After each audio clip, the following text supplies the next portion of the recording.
that I have figured out quite yet. The multi-stream with stream elements thing, I don't think I quite need it. But we're live. I'm live. Hello. Hello, I'm Goose. Hello. Welcome. Welcome to me. Welcome to right now. It's right now, currently. And it is today. And the time is the present. And I'm Goose. And welcome. Hello. Again. I said that before, but, you know, sometimes you gotta say it a couple times. While I have your attention, very quick, while we're in this live and right now setting, please like and subscribe, because that is something that you're supposed to say. And so I'm gonna say that. So here we are. Today is gonna be a little different from Stream Elements is posting onto my thing. That's cool. Whatever, it's fine. So today is going to be a little bit of a different beast. Today we're going to be talking, mostly just talking today, which is crazy different than other normal days. And we're just going to be talking about a couple of some real simple, kind of maybe in some cases boring things, but in my case, this is something that I've been wanting to talk about. So, you know, it's a subject that is near and dear to my heart, and it's something that I've been paying attention to, you know, since I was a little kid. And the long and short of it is that we're talking about comics. Well, movies, comics. We're talking about the MCU, okay? So first, we will be talking about the MCU. That'll be the first half of the stream, and then the second half, I will be trying to search for some, I think we're just going to type in some hashtags and see where the shorts feed takes us. If you haven't noticed yet, I cut my hair yesterday. Nobody noticed, so I am going to take compliments, all right? And I'll take lots of compliments, all right? So serve them up. All right, serve them up. I'm trimmed. I'm fit. I'm not fit. I'm trimmed. I guess at one point I was in shape. Not too shabby. Probably about, 10 or so years ago. Pretty good, right? Keeping it up with the fitness. Nah, not really. No. So, why do I want to talk about the MCU? I don't know. I was thinking about it a lot lately. I have a button unbuttoned on my shirt that is hilarious. Lately, I've been wondering why I had... Oh, thank you so much, Amy. I was wondering why I had so much... Oh, I don't need to see. And today, we can just do the lovely little...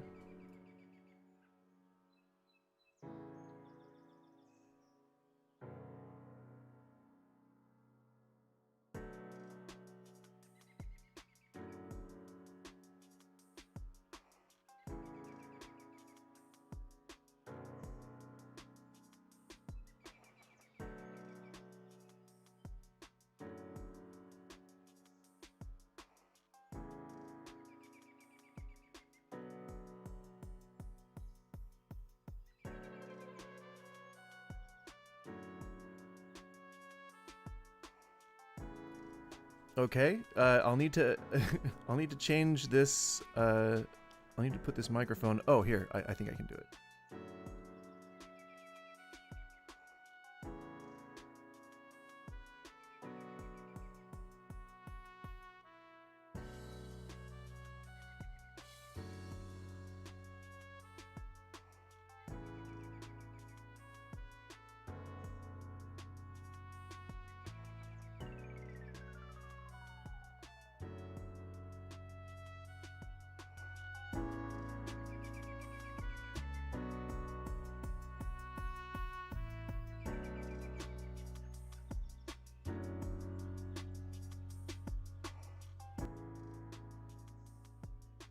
Sorry, I know that I'm muted. I'm messing with it. Just give me a second.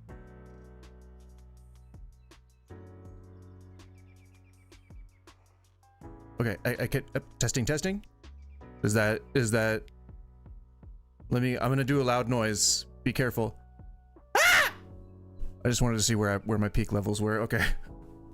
Sorry, I usually do that before I hit live, so it's not normally that jarring. That is my apologies. This light's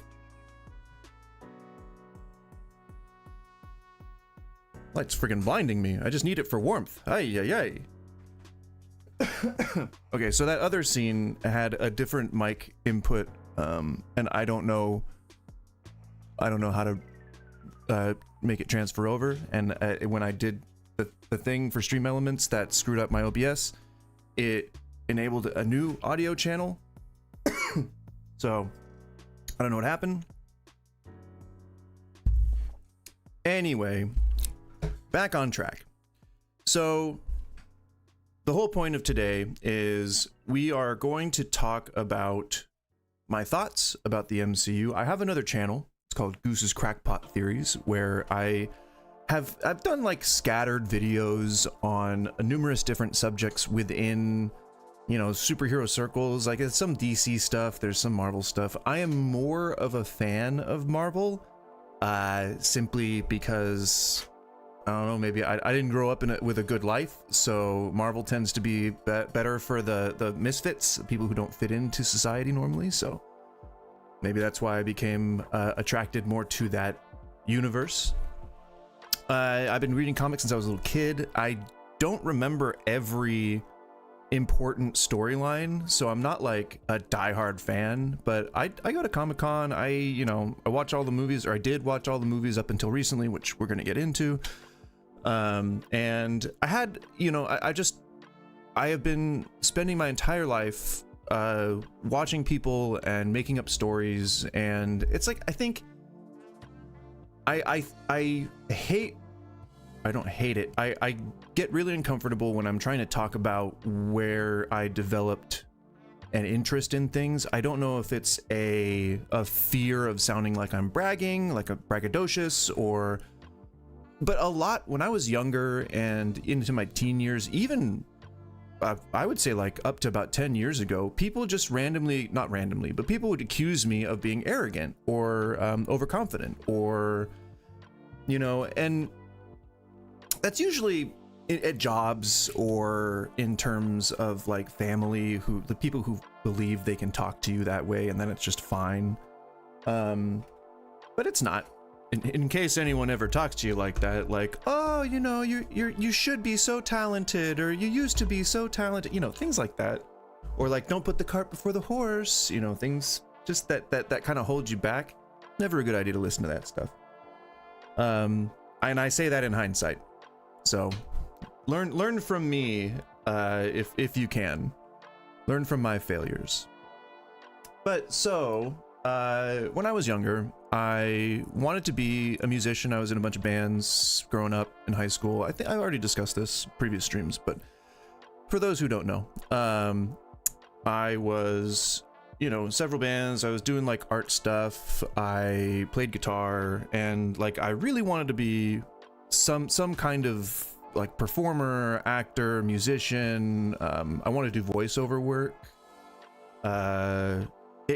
Whatever would bring entertainment to people, which is kind of why I enjoy doing this, because I have that like sort of cliche mentality about things, where if I make even one person smile, it makes me feel good for the day. Like, I'm happy that I was here and that I did the thing, so that it makes me feel fulfilled. It's kind of like therapy for someone who can't afford therapy.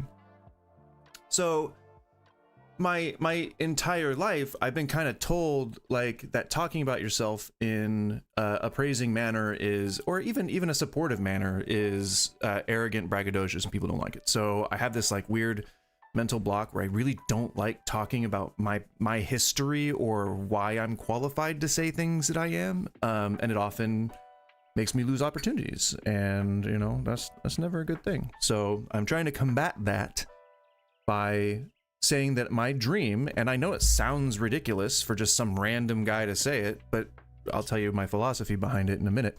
My dream is to write something or to create something for Marvel, for the MCU or an animated project or whatever, comic book, it doesn't matter to me. I want to help create something. Storyline, that'd be cool. If I do a whole arc, hell yeah, why not? Now, I know that there's a high likelihood that that will never happen, but once I tell you my philosophy to it, maybe you'll understand. The reason why I am shooting that high, why I'm just setting my bar like whoop, way up at the top, because for me that's the top. It's like a how do I describe this? It's kind of like an ADHD thing. You have a goal at the end, and you want to do as little as possible with as much impact as possible to get to the end as quickly and as efficiently as possible. Because you know that if you take it step by step, or if you take it very slowly, or if you go the traditional route, you're just going to get distracted along the way, and you're going to end up giving up. It's going to be bad. Hi. She just ran up to me. She's very energetic right now. Hi. She's the cutest goddamn dog. Stop being so cute. Stop being so cute. She's like, I can't help it. I'm cute. I can't help it. I'm cute. Ow, now she's biting me. Okay. Ow. It's okay. We're good. She didn't break skin. So, what I used to do when I was younger, and this is how I started creating stories. What I used to do when I was younger is I would go, because I didn't have any friends. Big old self-report on that. No friends. Not really much family. I had my mom, and she didn't really like me that much, so I was by myself most of the time. To me, I tell my wife sometimes when she's like talking about, that's gonna get annoying very quickly. When I talk to my wife about like how, because she'll walk in. Okay, I'm gonna have to take that away from her. Not while I'm streaming, please. There are other toys you can play with, but while I'm streaming, it's no good. Sorry about that. So I had no friends. I used to go to the mall, and I would just sit in like a random rotunda of the mall, and I would sit there for like hours on hours on hours, and I would just like watch people, and I would just make stories up about, who they were, what they were buying, like what their day looked like. Lonely kid stuff, basically. And I just kind of created like worlds and universes and all kinds of different stuff in my head. And I started to write stories, but like nobody liked them. I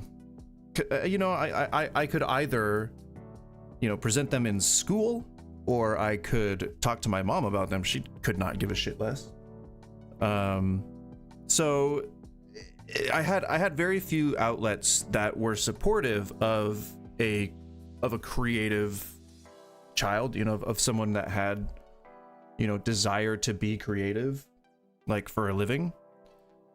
Guys, I'm streaming. The dogs just don't get it. They don't understand. They don't understand the etiquette and how you're supposed to be like polite, like you're supposed to be polite. The red light is on. Okay. Well, I don't have a red light. If I did, it would be on. All right.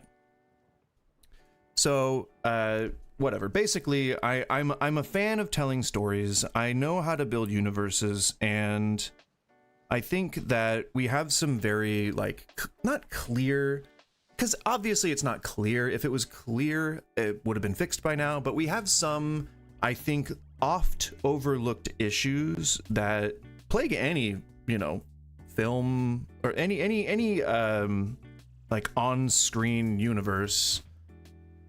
And that's the number one is the reliance on celebrity and marketing. That is a big bullet in the foot of a lot of creative projects, because if it's a lot to talk about. There's a lot to talk about when it comes to film productions, but the long and short of it is that a lot of different people have a lot of different opinions, and some of the people that have those opinions have a lot of the money that's going into that production. So people kind of have to just be like, okay, yeah, we'll do that. The studio wants this, the producers want that. And you kind of have to just do it, unfortunately. So I would say that that's probably the number one thing that needs to go is a component of it is studio interference. But the largest part of it, I would say, is the reliance on marketing and celebrity. It's always because, you know, some studio exec, they can write a storyline, or they can write a part of the story that they think sounds good, and a good enough director, writers could probably work around it. But a bad celebrity or a bad like casting decision is a little harder, and it's hard to write a good story around a bad focus. I don't know why I didn't have this thing on autofocus, and it was perfectly focused. There we go. I think I have to clean it, probably. But, so I don't think that I'm any more qualified or any less qualified than any of the current writers or Imaginarians over at Marvel. And I have maybe like a couple ideas that I think are good enough that they would maybe have been better than what came out. But that's why we're here. That's why I'm here, being distracted by the dogs. I like the dogs too, Amy, but the problem is that I have ADHD. And if they're doing stuff that is like loud and jarring, then I'm gonna get distracted. And that, you know, that's unprofessional. All right. And we're so professional here in the online just starting out live streaming community that you know, I want to keep that decorum. I want to keep the air of something. I kind of lost my train of thought. I don't really know where I was headed with that. It's a feigned professionalism, obviously, but that wasn't the punchline. The punchline was going to be something a little funnier, and I lost it. She's really restless too, because we didn't like go like on a very long walk yesterday. We just kind of went around the block a few times. I think she's on to me. So, number one problem with the MCU currently, MCU right now, I would say, is the whole, you know, reliance on celebrity and the funding issues and the oh my god, what is going on with my grinder? Like, I just cleaned it. Oh, there was a little bud stuck on the outside between the.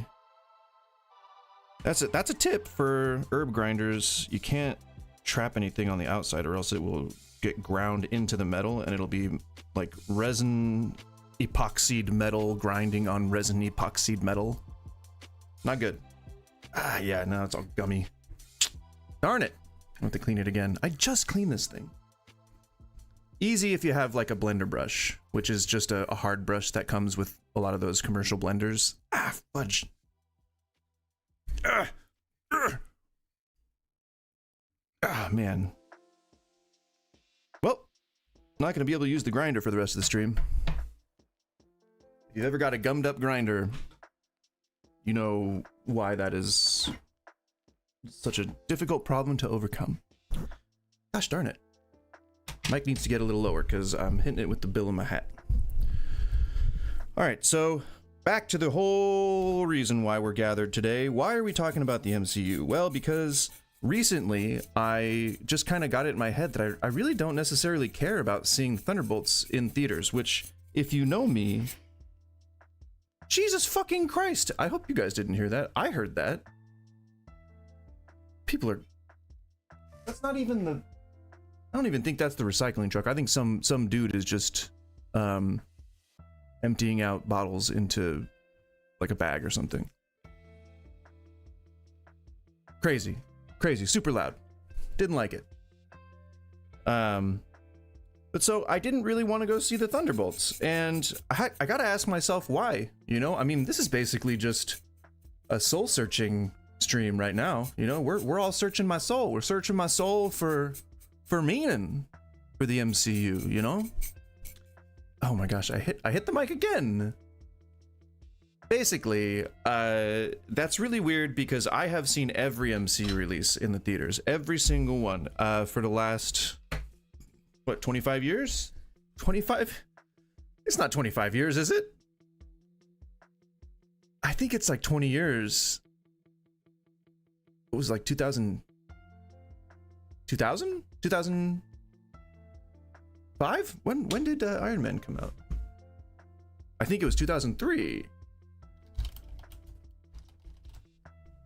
2008. Okay, yeah, I was right. 2008. So not too long ago, but that was almost 20 years ago. Oh my god. I kind of meant to hit the mic with my bill on that one. I guess I've been watching the MCU for almost 20 years now, and I've seen every single one in the theaters. I guess I don't feel bad admitting that. I'm a 40-year-old man, god damn it. I should get to see what I want, go where I want, and do what I want. And I do.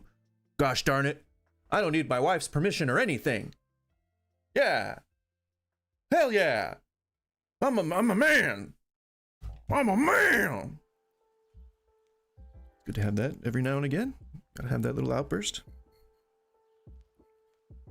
Even if you know it's not true. So I guess the thing that kind of burnt me out, I would say, would have been the Marvels. It was fine, but I didn't like that.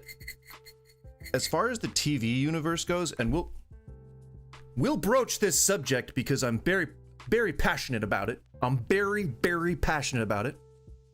The Skrull invasion was really pathetic, and it felt really strange that they were like almost shoving it in our faces with the Marvels. It's like, oh, we're showing some of these guys that, you know, you guys saw in this really bad television show that, you know, nobody seemed to like.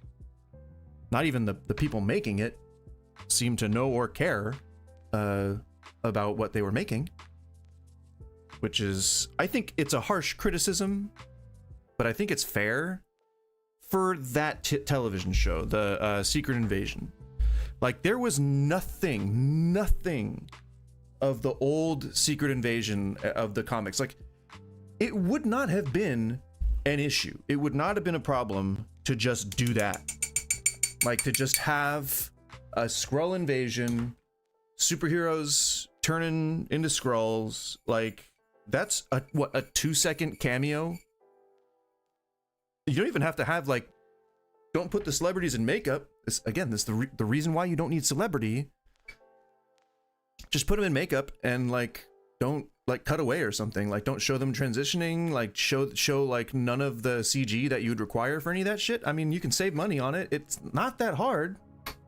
Just do the thing, which I would say brings up my number one biggest pain point with Marvel. That is, and I wish that I had a whiteboard, because I'd be writing stuff down.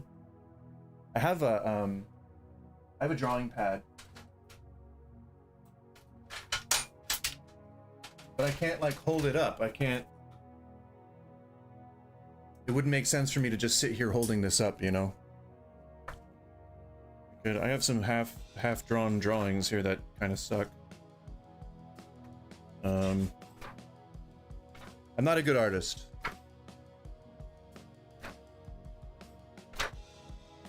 I try, but I'm not good. All right. I guess I can, like, write down stuff, and we can, like, it's just, it helps to have, like, a working table of things. Whatever. I'll think about it, and I'll come up with an idea if I decide to do this again. I mean, I talked for 45 minutes about how I would have done Kang Dynasty, and that got like 40 views, so there. Yeah, take that. Some people just want to hear people talk for a long time, and I need to acknowledge that, and I need to say thanks for that, because those are the majority of people who have watched and like my content. Gosh darn it. So, I guess my whole thing about the MCU, my whole thing, my storyline, timeline about the MCU would pick up I think at the Skrull invasion. Let me just look that up real quick, because I have sort of like my timeline not really written out. There's some sort of like elements of a timeline, and I have a lot of started stories but very few finished stories, but I can totally like just go over that. So that is a different account. It's this account. All right. Yeah, okay. So I have just kind of a bunch of ideas, but I think what I called it was the Doom imperative when they first announced the Doomsday movie when it was first going to come out. It's called Kang, the Kang imperative, or I don't remember. Kang Dynasty was what it ended up becoming when I wrote this. But so I made a video on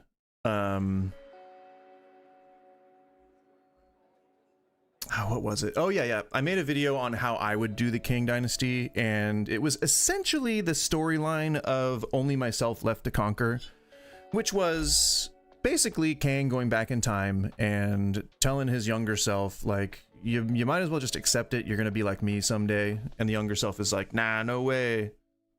And you know, it remains sort of unresolved, but it releases, but it reveals a lot of questions about sort of like the lineage of Dr. Doom and Kang, because there's sort of some debate that Kang might be a descendant of Dr. Doom. But anyway, if I can sum up the plot, it would be that it's like a cat and mouse sort of game between an older Kang who's dragging a younger Kang, aka we're calling him Nate because Iron Lad, I think, was referred to as Nate in the comics. Taking him through time, and he's teaching him everything he needs to know to defeat this mysterious man who is pursuing both of them. He brings the younger version of different variants of himself, so we get to see some multiverse shit. And the bad guy, who eventually is revealed to be Doom, is going to catch up with them, and he kills the so-called mentor. This sets off a whole domino sequence of events where he is kind of like lost. He talks to these different variants. He makes friends with like a Tony Stark variant who in his universe happens to be black, who I have like a guy that I immediately imagined as being him. His name's Dion Cole, if you want to look him up, but he looks like basically a black Tony Stark. And this kind of ties in with the whole, like, you know, Jonathan Majors was originally playing him when they announced that Kang was going to be the villain. So I thought it would be cool knowing that we're sort of like changing things. Instead of it being Dr. Doom that would have been his descendant, my theory was that it would end up being he would be a Stark descendant. Like they were just going to kind of change that to a 1-for-1. And so it was going to be a black Tony Stark and contrasted against the Jonathan Majors playing Kang. So it'd be like, oh yeah, okay, maybe they might, you know, have some you know, relational qualities, and it would obviously it was going to be revealed like along the way. And when Majors got fired, I was like, that's totally fine. You can just use literally anybody to play Kang. And then like Denzel Washington was in talks, and then what's his nuts? Giancarlo Esposito was in talks to play a role, and I was like, both of those would be fine for like older / future Kang. And then Denzel is, I think, yet to be cast, and then Giancarlo is the worst role in Captain America. So anyway, so it was gonna start off with I'm pretty sure the Skrull invasion. And it was going to be, who is it going to be? It was either going to be Val, because Val hadn't been introduced. Valentina de Fontaine, whatever her name is. She wasn't introduced when I wrote any of the stuff that I wrote. So I didn't know that she was a character. She would actually have been perfect for this sort of transition. But it's basically I would have redone the Secret Wars. I would have had it a lot more in line with what the comics were, with Ferengi, the leader of the bad Skrulls. But I guess all the Skrulls in that story are kind of like against humanity, but it's one evil faction of Skrulls that are against a lesser evil faction of Skrulls. It's all bad, but eventually what happens is Frankie, who's a Skrull queen, has taken the body of, or has shapeshifted into Elektra, and they don't find out till like the very, very end, and she's killed by Norman Osborn, and he forms the Thunderbolts. Obviously, we didn't have Norman Osborn at the time, so it would have been, you know, whoever like ended her reign or killed her or whatever would have then been, you know, the person that starts the Thunderbolts. Thunderbolt Ross, obviously, would have been the first choice. You know, John Hurt died, then Harrison Ford, but that was like, I wrote this way when, I think Jonathan Hurt had just shown up. No, that was Age of Ultron. This was like, I think I started writing these things, oh man. I think I can probably look and see like where we were in the MCU if I just take a look at one of these. I think the oldest one is that my take on the Sentry, which is not on that one. It is on this one. So yeah, looking at that, I might actually be able to.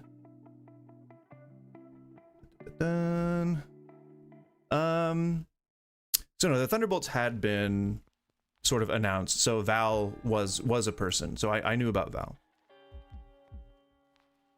So yeah, it would have been like the Skrull War, the invasion, and then I would have taken it to the Sentry. It would have been the Thunderbolts.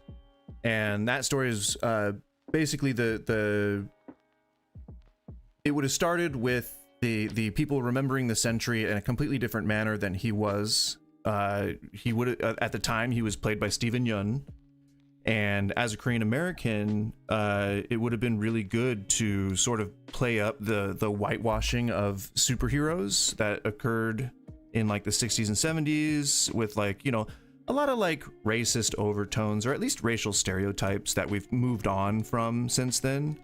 And it would be really cool to see like sort of the societal effect of how a Korean American superhero has to deal with just essentially like just blatant racism and whitewashing of his entire career, because that's just how things are, you know. Like, it would be really interesting to see that, to see how he has to navigate society. So it would start out, he's like a washed up superhero. He's like not a superhero anymore. He's an alcoholic, and we're like essentially watching him hit rock bottom. And it's all because he misses his former life, because he doesn't really remember anything, because it's like this supernatural thing. Like they made a device, the Fantastic Four helped him make a device, and it magically made everybody in the world forget that the Sentry ever existed. So, or at least that the Sentry existed in the way that we see him in my version of the movie. So he has like this comic story in Marvel Comics where I think it's like 6 issues, and he goes and meets up with each of the members of the Avengers, and he either has a dust up or he talks to them and they help him remember some little bit of his past. But basically he's searching out MacGuffins, trying to figure out who he is and what happened to him, but he's slowly sort of remembering. And one of the really cool story elements of this is when you kind of see in the panels his suit, his costume is like coming back. It's getting more and more detailed, more luminous as he starts to remember more and more of himself. Because the Sentry, one of his innate superpowers is his ability to warp local reality, which really just means that he's got a very convenient plot device when he needs one. But on the surface, that means that he can, manipulate matter. He can make things appear or disappear. If you're like hiding behind a wall and he's trying to find you, he could go like this and make the wall like disappear or like crumble outward or whatever. But he is more or less Superman. So he's not like doing psychic shit all over the place. He's mostly just punching and being strong and fast, but he has some local level of reality warping abilities. So pretty much the whole crux of my story about the Sentry is following his 6-issue arc where he remembers himself and then he has to forget himself by the end. So it's a good one-shot movie. It's like a really good sort of, like you can introduce people to the Sentry and the Void and then hide them away for Secret Wars and like tuck them away and just kind of keep them in the back burner.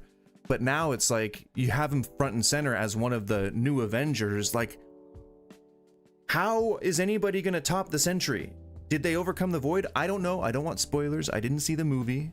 I want to, and I will eventually, but probably when it comes out on streaming. Or I didn't. No, I'm just gonna show this lovely picture of my YouTube home screen real quick. Just for no reason. I'm just gonna turn that. Yep, there we go. Just you didn't see nothing. Hang on one second.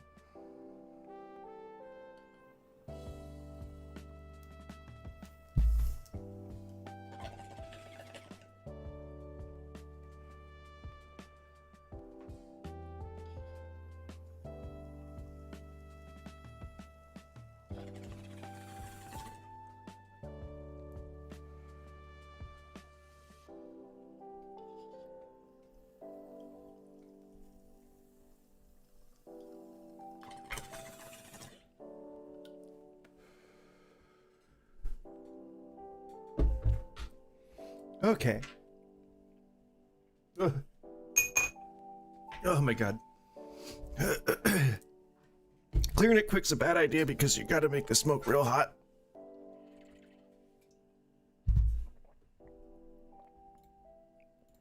I'm not talking about anything specific.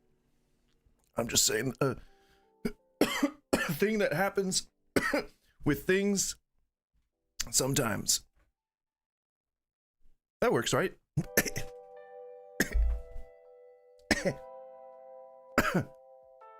Woof.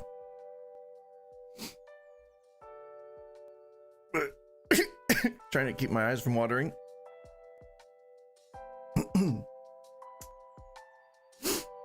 I have asthma. That's not what that's from. Okay. Oh my god. It's I try to balance being quick with still, like, you know, appreciating the stuff that I have, and it's difficult because it's way more harsh when you when you're quick. Burns a little more.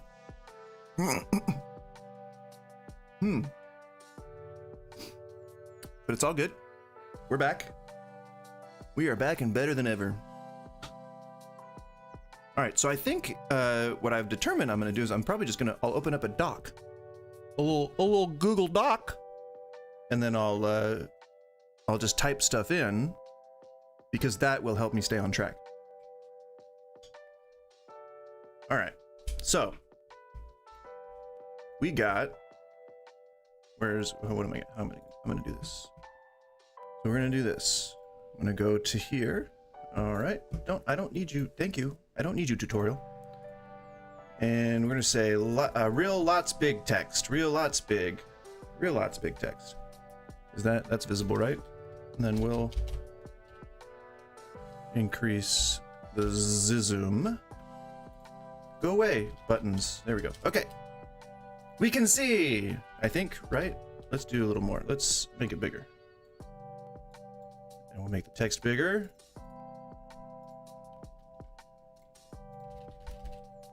All right, yes, I think that looks good. Okay. All right, so MCU. It was, help me remember here. It was Secret Invasion. Then it was what? What was before Secret Invasion? That was Wakanda Forever, I think. Or She-Hulk. I guess I could look up a timeline. Let's see. Wakanda forever. I shouldn't do that accent. It's not my accent to do. I guess I could just look up the timeline. Like a simple timeline. I just want to see the movie releases. Simple timeline. MCU. Oh, Amy, what did you send me on Discord? I haven't had a chance to check it out yet. Simple timeline MCU movie releases. Okay. So where I would have picked up would have been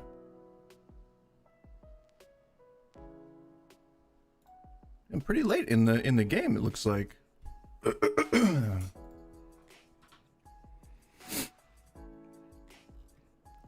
Oh, here we go. There it is. Okay, that's a good one. It would have picked up on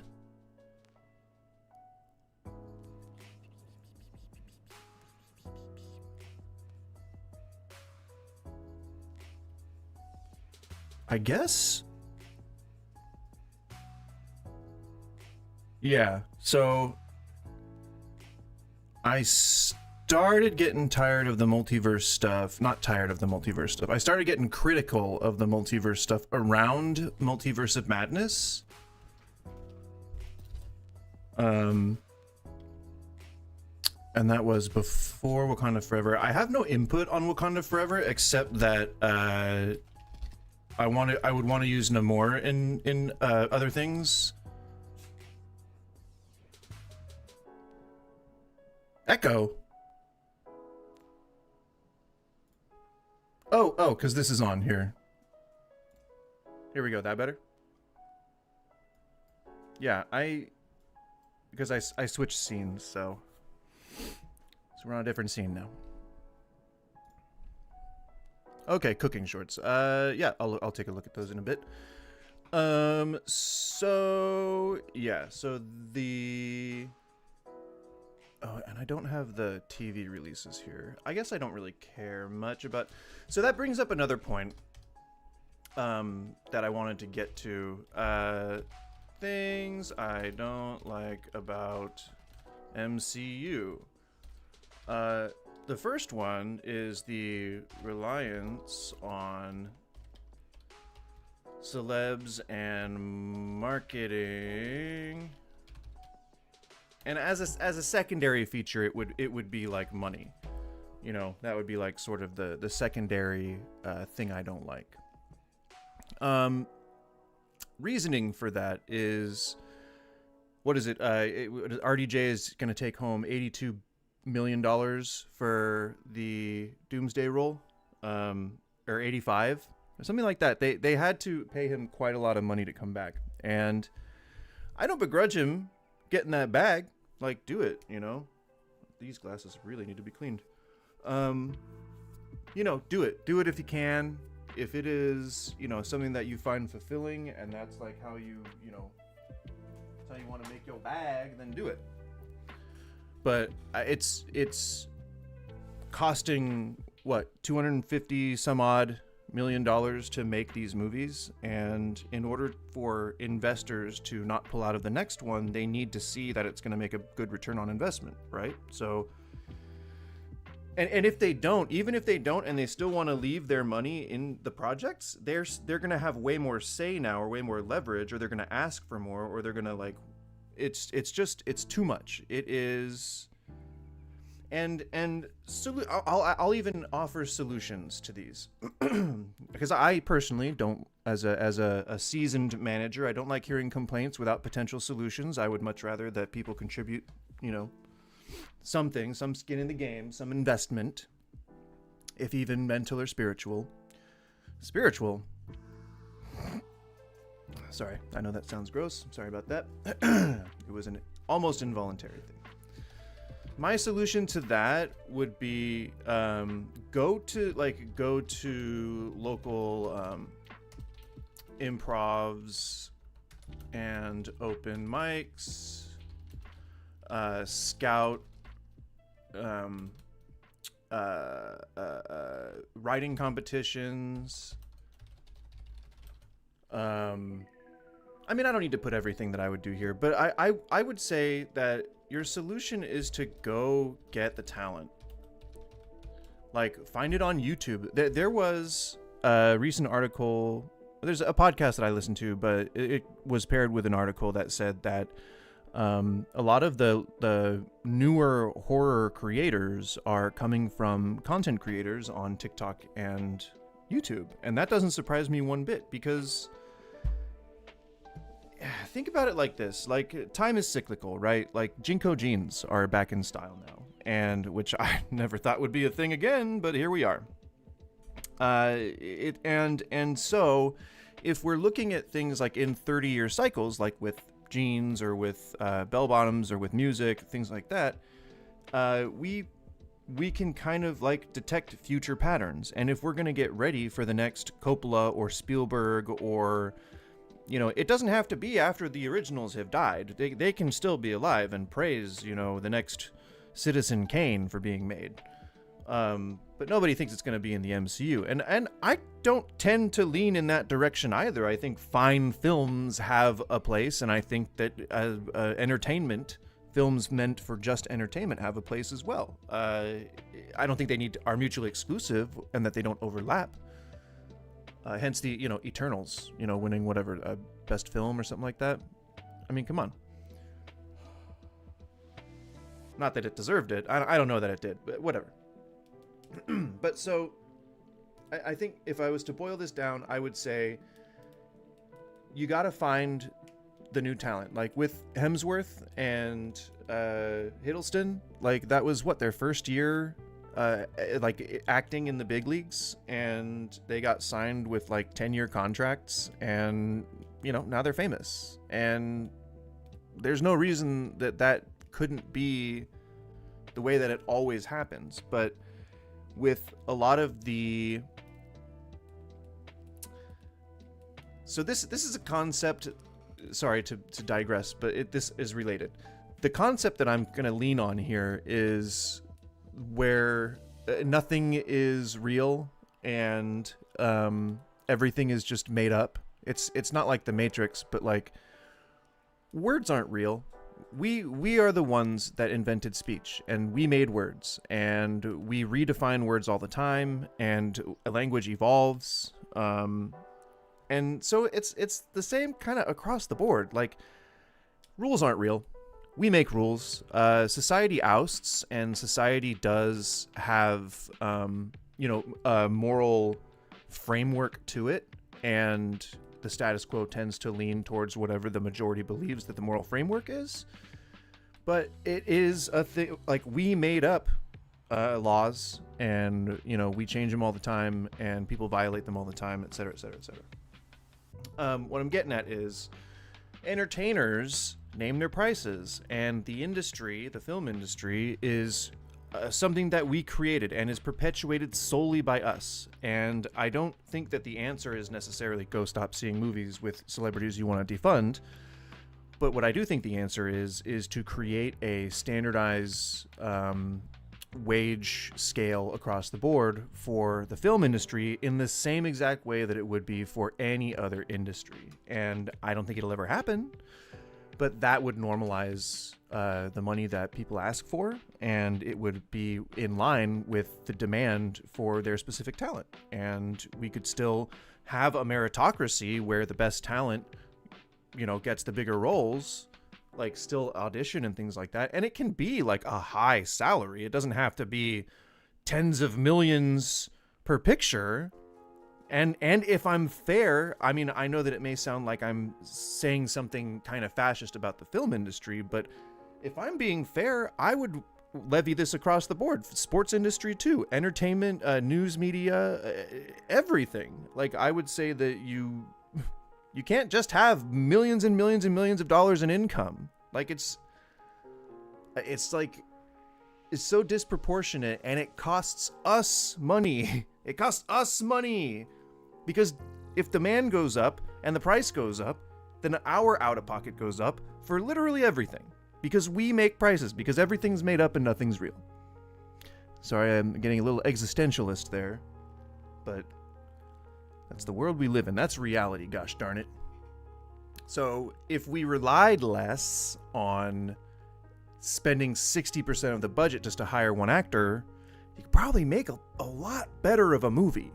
The quality would probably be a lot better. So, I mean, you know, forgive the criticism, but do we need RDJ? Do we need the Hemsworth in every movie? Do we need Hiddleston in every movie? Do we need, you know, like...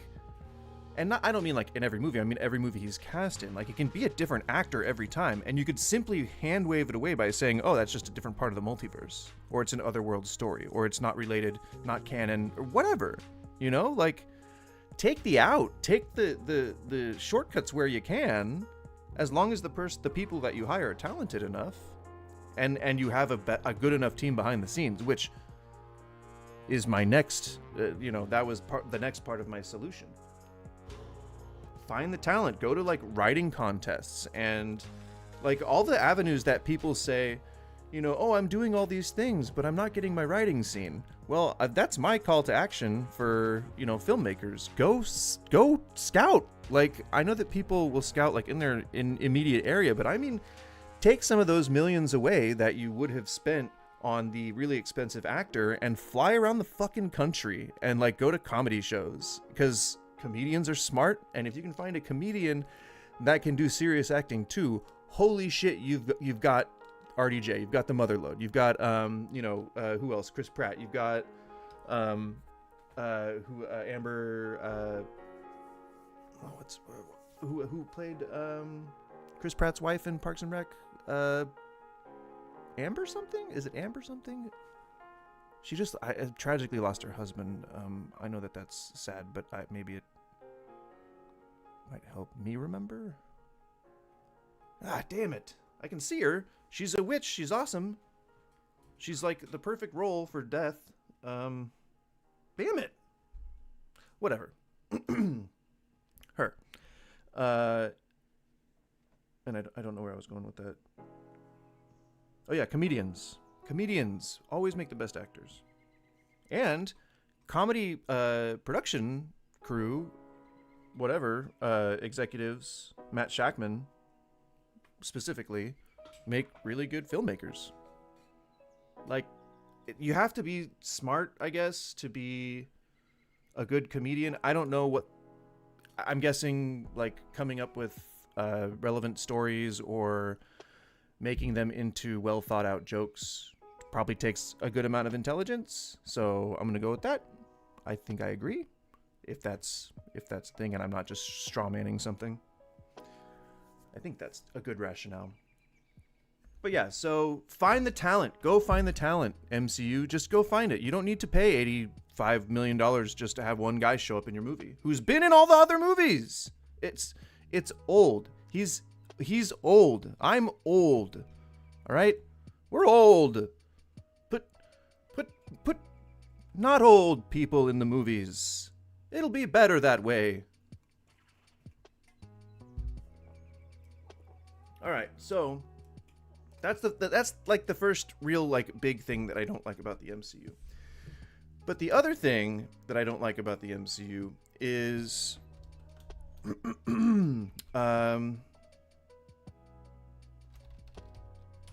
say the Omniverse is too damn big. Okay, and what I mean by that is, so when I was younger, when I was a little kid, and I was watching my Saturday morning cartoons, Superman, Batman, all that stuff, I always wished that I could see some of my favorite characters from those TV shows in the big screen, you know, in some movies. Like, I wanted to see Harley Quinn fighting Batman. I wanted to see, the movie, it was the feature-length Batman episode with Mr. Freeze. It was really sad. Heart of Ice, I think it was. It was a 3-parter, but it was like a full-length when they released it on VHS. VHS, that's right. And also listen to goddamn cassette tapes. What? But yeah, so that was cool. I would have loved to have seen that, like, in live action. And even stuff like, crossovers. Like, I would have loved to have seen the animated X-Men in, I don't know, some other, bullshit Power Rangers. I don't know. I was a kid and I liked stuff with heroes and lasers and things. And gosh darn it, like they kind of started doing that. Like we saw all these team ups in the comic books where X-Men would team up with the West Coast Avengers, and they would team up with, and World War III was a thing at the time from DC, and they had all these big team ups like in the 60s and 70s and stuff like that. I wasn't alive then, so I didn't really. Are you eating the sofa? Why? No, bad. That is bad. Oh my god. She's eating she ate the corner of the sofa. Oh my god, my wife is gonna be pissed. And then she's gonna be secondary pissed at me because I let it happen. I don't know what to do to fix that. We'll probably just patch it. No, you're not. We're not celebrating what you did. I'm gonna have to give her back that other toy. It will be squeaky.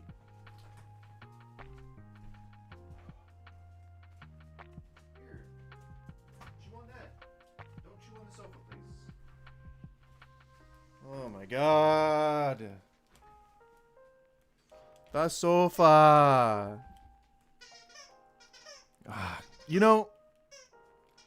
This is actually kind of sweet because normally, the dogs that we've had aren't puppies and they don't have to be trained like they're puppies, and so I kind of missed that, because the dog that passed, we got him when he was a puppy, and so he had to be trained to do all that stuff, and he had to learn not to eat the sofa. Well, first he would pee on it, and then he would eat it. So we're already starting to step ahead on this one. Good so far. So the other thing that I don't like about Marvel, the MCU in particular, is there's too many disagreements on what should and shouldn't be canon to the MCU.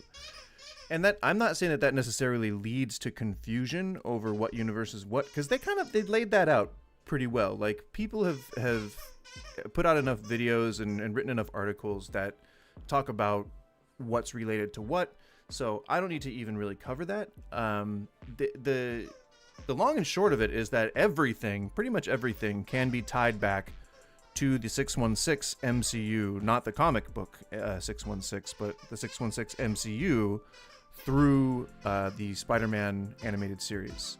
So that's established, and that includes the Fox X-Men universe. That includes everything, all the movies, everything. That all connects to all the animated stuff, 616, everything through the animated Spider-Man universe. All said and done, including the Sony, and that includes all the Sony Spider-Man stuff as well, sadly, because of the animated Spider-Man movies. So, we got live action Donald Glover in that, which now ties it all in. It's all part of the same omniverse. And I don't necessarily think that it's too big.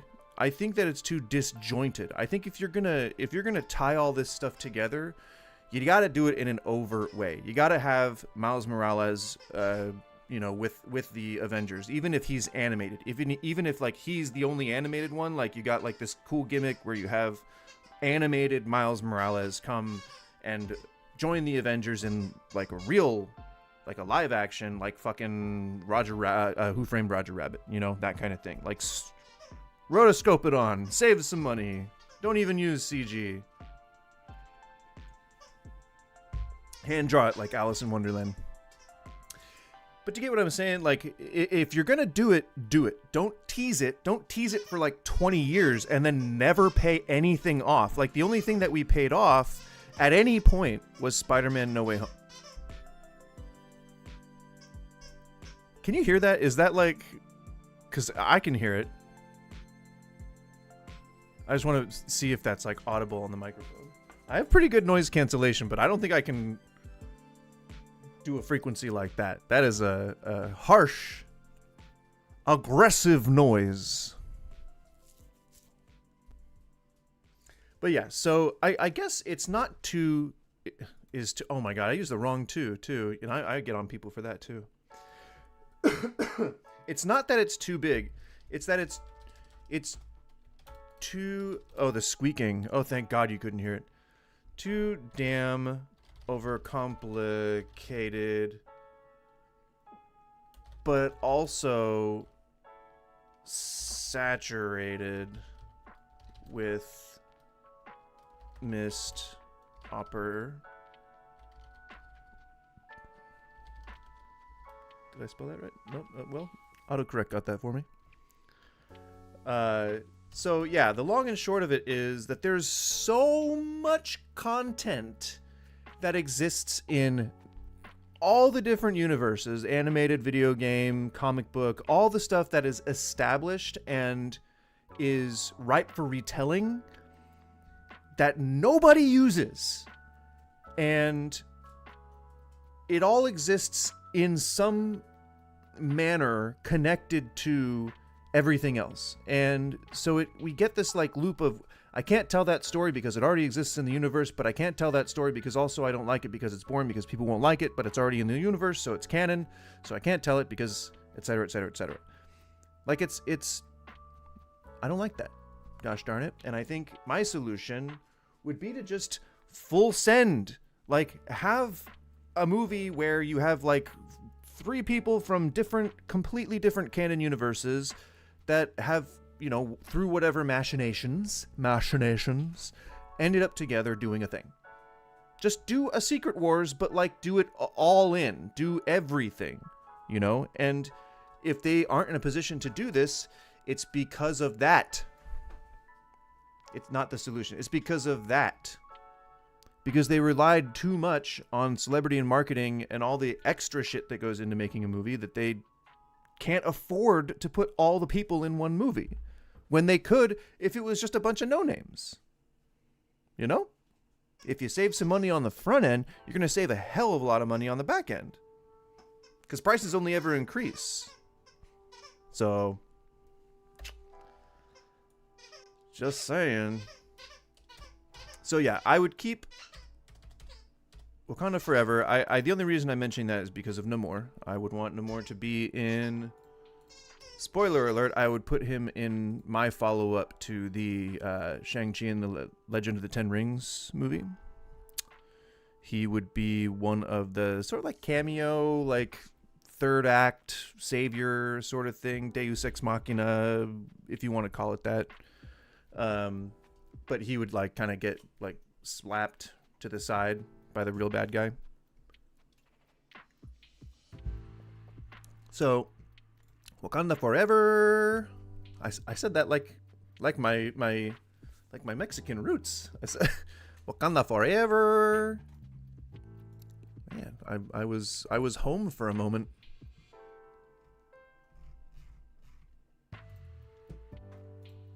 What am I doing? I am entering the next. So it was Wakanda Forever, then Quantumania. I don't know that I just kind of wish that hadn't been made.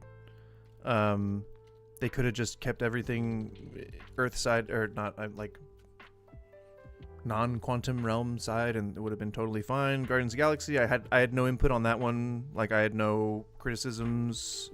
Marvels, didn't care much about that one. Deadpool, Brave New World. So, okay. I guess the two that I would have done differently would be Brave New World.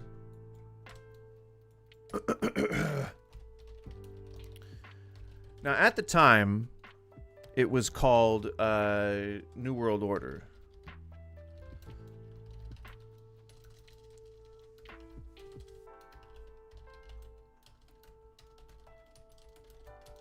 Come on, fingers, don't fail me now. And there was a storyline that was called New World Order. And I don't quite remember. Was that in the Ultimate Universe?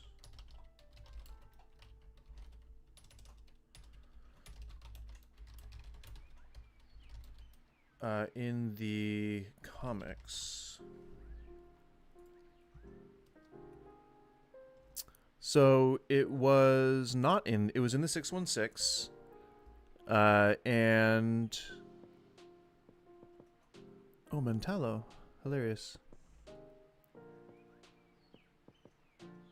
Yeah, so it was sort of like, I don't know, like it wasn't that good of a story, and I don't think that they were gonna make that into the movie. I think that they were going to just, make up their own thing. I don't remember. I think I heard like theories about what the plot could be, but I don't think I remembered hearing the initial plot. I'm sure it leaked, but I don't have those channels, or I don't read those channels because I like to go into it without spoilers. And a lot of those times, those first initial leaks turn out to be true, and they end up in the final cut. So I just like to stay away from that shit. But so, New World Order, I think I might have even written a little bit of one. It's basically... Where the heck? Oh, I also wrote one about Owen Reese. So basically after the president declares war on aliens in the end of Secret Invasion, my Captain America New World Order was going to kind of pick up from that. And people were going to be kind of like, I guess, exiled. Like I had this, it was such a better... I'll find it, god damn it. I will friggin' find this shit. Forgetting to breathe again. I'm also trying to sit at like a better posture, so that's also making me tired, I guess. Because, your muscles, when you're like trying to tense your muscles, or when you're tensing them, it like, ow, it like fatigues you, because you're like ripping them and then putting them back together. I don't know. That is from... Oh, this was a really good scene. I know I'm just like fluffing myself here. Gross. But so at the culmination of the movie, the movie that I wrote for what I would do for the Kang Dynasty, in the last little bit, oh, what is it? Oh, damn it. So I'm in Act 3, and this is like the epic battle, the conclusion. Side-eye, comedy, you can still choose favorite moves, mask. Okay. So, yeah, Doom reveals to the young Kang that they really are related, because he takes off his mask and he has the same scar as Nate, because Nate just got the scar in this battle. Oh yeah, he fights an army of Kangs, and he uses a magic spell, because Kang relies on technology. He uses a magic spell to like close the portals while all the Kangs are like coming in and out of them, slicing them all, and like Doom is like standing there in my vision. There's like this. They're stuck in like a how like a wormhole, like if in movies the wormholes, like the camera will go like woo through the wormhole tube or whatever. Just imagine that it's like standing vertically, skybeam, just like all the superhero movies.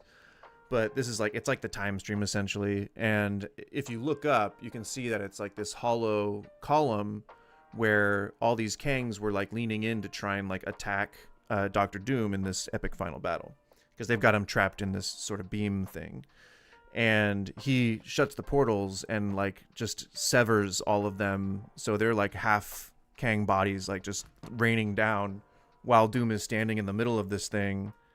And I think he has one last scuffle. Blah blah blah. Takes off the mask, reveals to Nate that they've got the same scar. And then Nate, he does like a final heroic leap into the fray because they're doing that whole like, my beam's gonna take out your beam, and they're shooting their beams toward each other, like Kang and Dr. Doom. And so Nate's like, oh, I'm gonna jump in and I'm gonna, he's gonna break it up like we would see at the end of every movie where, it's the tense moment, the music's building up, everything's building up, and he leaps in, big blinding white flash of light, and that's like, normally in a movie we would see that, that the bad guy's down, the heroes are recovering, and then we get the epilogue and everyone walks away into the sunset, ready to fight again another day. That's not what happens here, though. I'm out of breath again. So he leaps in to end things, and here's where I am. I think that's a little too small. There we go. Here's where I am, in case you feel like following along. As an even bigger blast of white-hot energy shoots into the middle of the beams and sends the entire landscape outward in an epic scene. So, like, imagine, like, an explosion in an anime. Like, you see it from far away, and it's, like, white-hot flash, and then it, like, slowly expands. Like, that's kind of what I'm thinking in my brain. All the men are laying apart, breathing heavily in the smoking crater. Oh, God, please. She came in running full speed. The music starts, a dark, booming, perverted version of the Avengers theme. So, like, how in those trailers for video games nowadays, they're always, like, some lord type doing a slow, detuned version of some, it was like an Assassin's Creed one, I think, where it was like a lord type, like the artist lord, where she's like, welcome to your life. There's no turning back. It's that Everybody Wants to Rule the World song, but it's, it was in style at the time. But I'm thinking that kind of sort of thing, but it's the Avengers theme. So like, like doing like half notes and shit, making it sound real creepy and ominous. But so we hear the Avengers theme, but it's like dangerous, and it's more akin to like a horror movie. And now anyone who knows anything about the Ultimate Universe kind of might have an inkling of what's going on. This is bad. We hear the repulsor tech of Iron Man, so that the thing that you heard in the MCU all along. We see the tips of armored feet descending into view, like the reverse evil version of the descent of Superman onto the doting crowd desperate to receive him, which you see in a lot of Superman movies. It's like the there's like a painting that's like really famous. I think they even showed it in one of the Zack Snyder movies. I'm not sure, not entirely. Maybe Batman versus Superman. Don't know. But it's the reverse. It's like a perversion of that sort of, angel coming down to talk, but it's not an angel. It's not a very good guy. Oh no. The camera follows the tips of the boots as the person descends, and we see a single shining stone fall, followed by a green one, and then a blue one, and then a orange one, and then a yellow one, and more and more and more, while the man starts to speak. It's Tony fucking Stark. That's right. It's Tony Stark. RDJ. This is the RDJ cameo in, it's the last little bits of my version of the Kang Dynasty. And he's doing the talk that he had with Banner in Age of Ultron, where he talks about a suit of armor around the world, but expands that thought to the universe. And if not the universe, then why not the multiverse? And so he's sounding a little crazy here. And a voice in Tony's ear tells him to eliminate both Doom and the variant, which he just does. He just, just incinerates them immediately. They're gone. The whole movie's now meaningless, essentially, which you shouldn't do. Don't do that if you're ever making a movie. Now, the spoiler here is that it's Ultron, and Ultron helped him realize a few things after the Avengers failed to stop Thanos on his world. He did everything he could to make sure nobody could hurt his world. Then Strange came along and got the Illuminati killed. So this is after Multiverse of Madness. We now find out here that this version of Tony Stark is the 838 version of Tony Stark. That's why that chair was empty, but there were still like Ultron bots that were leading people places. Plus a bunch of his property, his facility, and an adjacent universe. So now we know also that an incursion occurred and time is running out. Then the X-Men came for revenge, which is just a cool little offhand throwaway. Then he just lists things that happen. Like he goes on and on and on, and he like ends at sort of where in this part of the timeline where our Tony is. He's dead, but he had a daughter, like something like that, and like he was married to Pepper. I don't remember what was going on, but in Endgame he had left behind a daughter. So that's sort of, we're going to lean on that here. And so he in the comics, Tony Stark was an alcoholic, and he had to admit it to the world, and it was really embarrassing. And so he overcame a really huge demon, which the storyline was called Demon in a Bottle. And so this is essentially that Tony, and that's kind of my excuse for why Tony became Superior Iron Man, which is an evil version of Iron Man. So he's drunk, he's hopped up on power, lost Pepper, and then he like hints to losing Morgan as well. And so he whispers Morgan as his suit's nanoparticles literally start dripping infinity gems. So he's gone, which is kind of cool because this is what the theory is about RDJ's Doctor Doom in Doomsday coming up.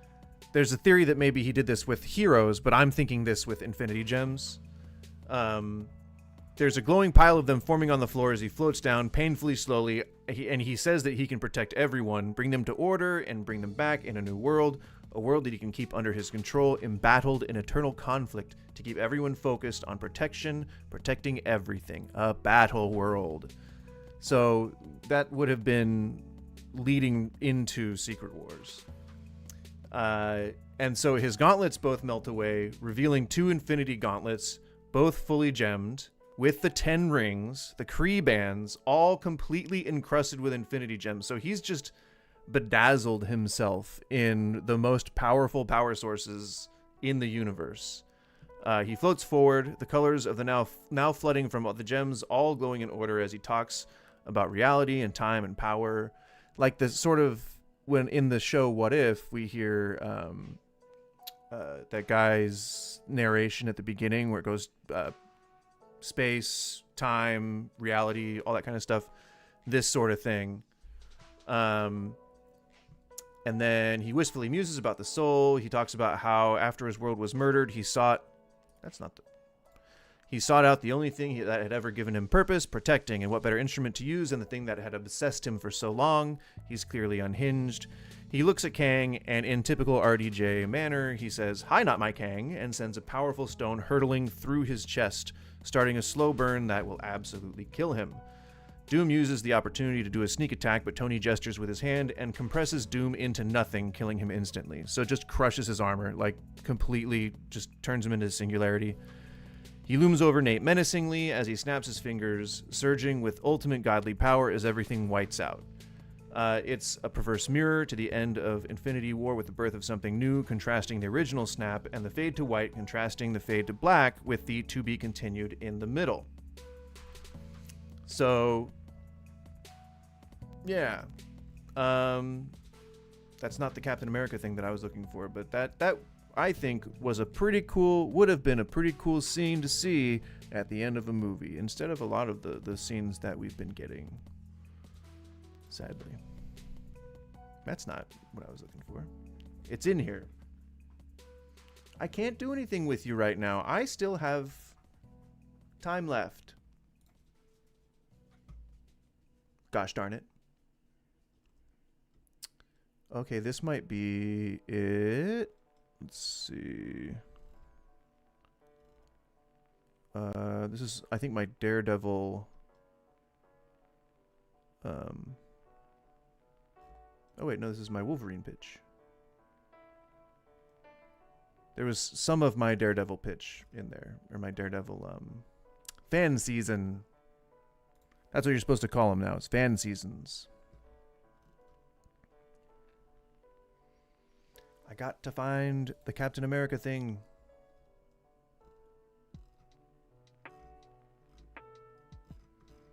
This is my Iron Fist. That was my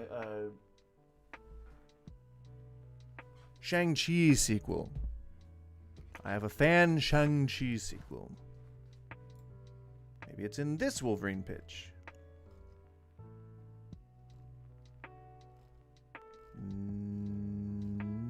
Nope. Okay. It could be in a different account. Perhaps. Uncanny? What was that? This is my Matthew Malloy. That would be a good movie, like a little one-shot. The Matthew Malloy character from, I think it's Photon? No. Matthew Malloy. Matthew Malloy. Matthew Malloy. Matthew Malloy. Who the hell is that guy? Come on, man. Where the heck is it? Oh, I have a concept. If any of you want to make a TV show, I have a concept for a hardcore cooking competition.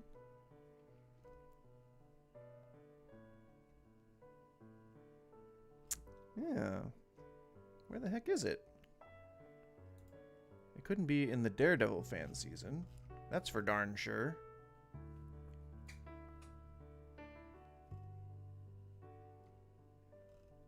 I didn't just want to keep clicking through everything. That's probably not it. Oh my god, this might be it. No, it's not it. Darn it! Okay, well. I've lost that particular document. But it was basically about the government rounding up enhanced individuals, enhanced like how they call them in the MCU, being rounded up, and essentially they discover through, you know, just finding out the secrets behind everything that the mutants have existed for a long time, and that every time someone's mutant abilities manifest, because they've got like Professor X hooked up to their version of Cerebro, and it's like, it's bad, like he's hooked up and like they're using him to find new mutants, or, you know, some vehicle for that to happen. Anytime a mutant gets their powers, they're abducted and sent to these underground facilities where they are studied and segregated from the rest of the human population. And then there is a small faction of X-Men mutants that haven't formed any organization yet, but they are business. But they are in like a hidden pocket dimension Krakoa, and they're trying to find their way out. And so a lot of the other stuff that I talk about in these documents, it ties into all that. But if I can't find it, then I can't find a way to make it work. I think it was in a thing about ideas. Secret Wars, post-credits. I guess maybe I'll take, once I'm done with the stream, I'll take a look and see if I can find it. But that's gonna kill me if I can't find this thing. Yeah, because this is X-Men Origins Wolverine. Like that would have been sort of like my funny, cheeky little working title for my version of an Wolverine movie.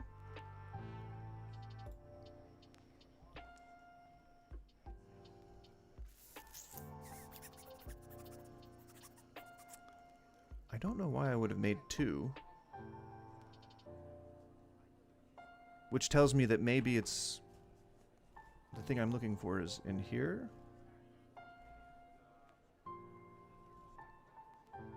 Well, I guess maybe not. I don't want to just like inundate this stream with like nothing. But this is gonna kill me, man.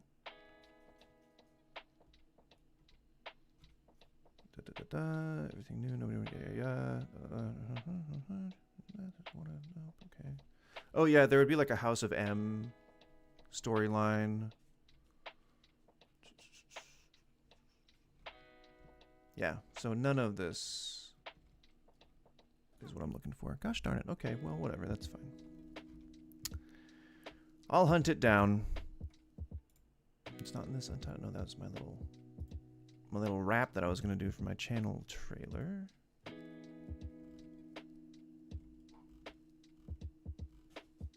All right, fine. Fine. I won't mess with it too much more. It's just so gosh darn frustrating that I can't find something that should be relatively easy to find. It wouldn't be in time traveling notes. Yeah, no, that's my animation idea. Oh, maybe. Nope. No, sorry, Bob. See, it's clear that I have ADHD because I just keep starting and never finishing ideas. Yeah, whatever. Okay, fine. I can't find it. So, New World Order was sort of the next thing on the list, and I had such good ideas. Darn it. Well, whatever. We'll talk about Thunderbolts. Thunderbolts was... No, I already talked about Thunderbolts. See, I'm all discombobulated now. Then it would have been the, I believe, Shang-Chi sequel, which is not located there. Which is located here. So, it kind of like... I don't know. It raises another thing that I think is important, or I guess another reason why, you know, maybe I dislike the current state of the MCU. It's because... Stop! No barking. No. No barking. No barking. That's a no. That's a big no. Big no. Are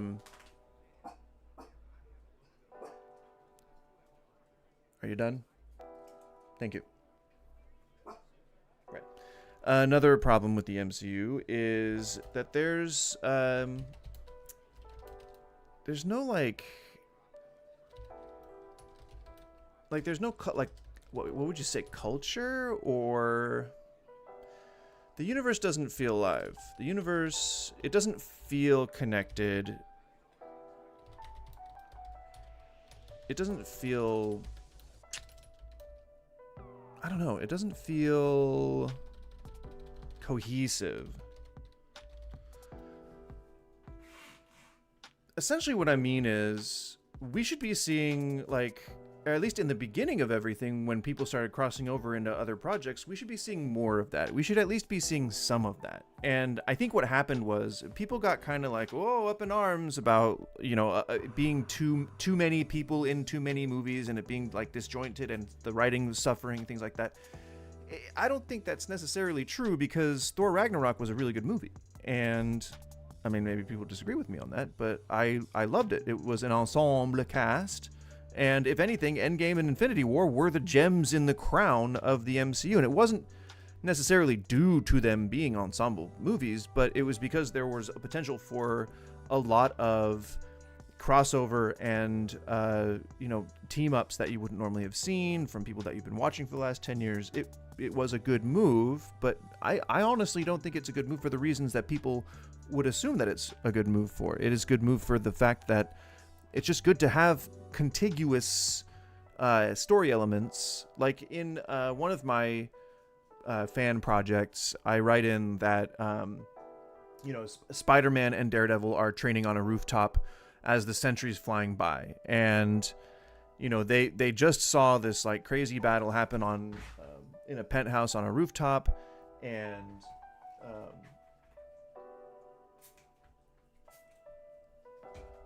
don't want them to get into it. And they are standing there. Neither of them can fly. And the sentry is just like hundreds of feet above their heads, and he's flying, and they're looking at each other like, what can we do? And then they look up and they're like, hey, you want to come down so we can, capture you? And he just goes like, nah, and he flies away. It would be like little moments like that would be peppered throughout, the other movies. Like Spider-Man would be training with, Kate Bishop and Kamala Khan in Colleen Wing's dojo at the beginning of my version of the Shang-Chi sequel. So little tiny cameos that are only like a couple minutes long, but it shows that there's continuity throughout the universe. It shows that there are characters that are continuing to exist while the stuff that's happening in the foreground is happening. Like when in Spider-Man movies where he goes to visit Doctor Strange, it's like that kind of thing. Like I would have liked to have seen more of that sort of ground level crossovers or walk-ons over the years. So that would be another thing that I do not like about the current MCU. There's not a whole huge list of things, but I think it's important that more people start talking about this. Damn it. Send this to the senators and send it to the lawmakers. Ow. And send a copy of this to the United Nations. All right? We got to make it happen.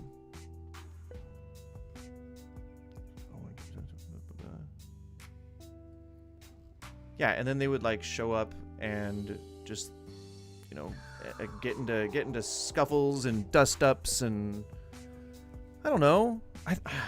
It should be, there should be more like connectivity than there is. And I don't know why they were so afraid to do that from a certain point on, but maybe be less afraid. Maybe do the thing. All right, well, I know that I've pretty much more or less just been rambling about the MCU for the last hour and 40 minutes. But maybe I had to get all that out because it's been on my mind.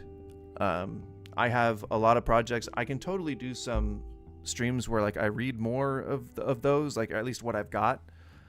But I don't know that any of that is entertaining enough to listen to for an hour and a half. So I mean, I'll leave it up to y'all, but I don't want to bore people more than I necessarily have to, right? A little bit is okay because live streams aren't always guts and glory, right? All right, we're gonna type in some terms here. Now, bear with me. If you support any of these terms, I'm sorry, but these takes, woo, they are ripe for commentating.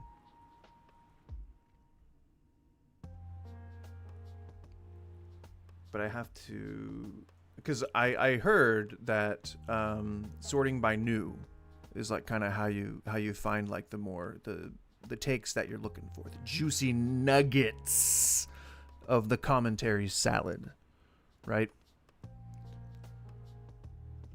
I mean, I gotta see what winning again looks like. I didn't necessarily want it to be MAGA, but it's just MAGA is kind of like the thing right now.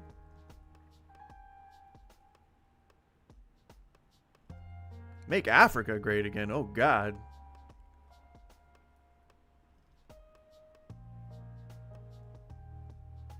That is I don't know if that's actually the stuff that's in the video or if the title's sensationalized or whatever, but that is, I think, a funny point that the right always says that the left is indoctrinating kids when Christianity is, by and large, a righty value. This piece of shit.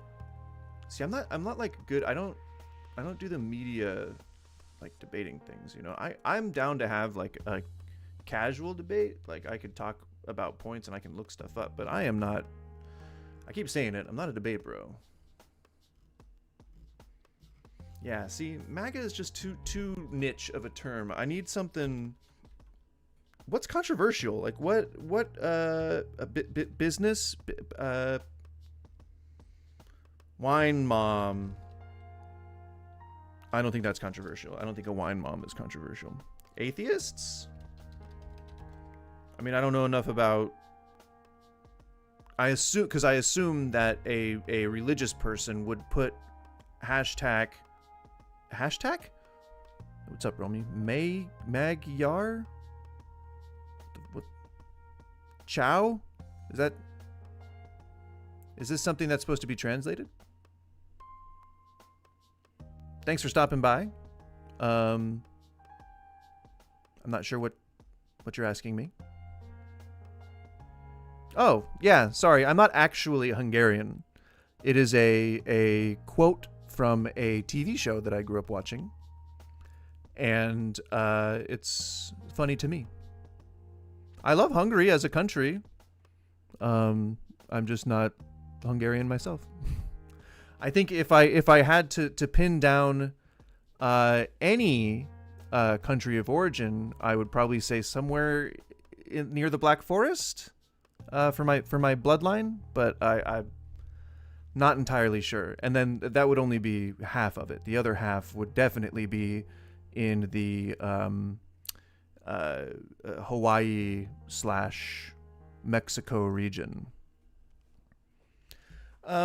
I don't know that I have the inherent qualifications. Oh, geez. I don't know that I necessarily have the qualifications to react to people's music. I don't know that I've ever even discussed my taste in music. But I'm down to listen to something, but I would listen to it off stream first and then probably react to it in a subsequent stream, just that I'm not like blindly promoting something I don't like.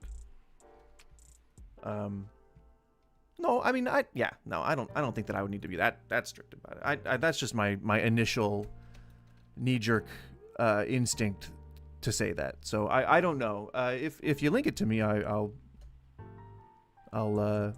listen to it. As long as I don't get it, as long as you don't have it like copyrighted and I get like copyright strike or some shit. But as long as I have your permission right here in this chat, I think that suffices, right? But what's a controversial term? I'll listen to your song if you give me a controversial term, something that can give me horrible takes from people. Because it's like I know what I would look for. Like I would look for like fails, or I would look for like shitty takes, or I'd look for like Christian takes or things like that. But I don't know what the other side would look for, you know? Like, I would assume that somebody who doesn't like atheists would probably type in #atheists. So, I guess we'll navigate to that one. Because this is looking... I think this is a meme.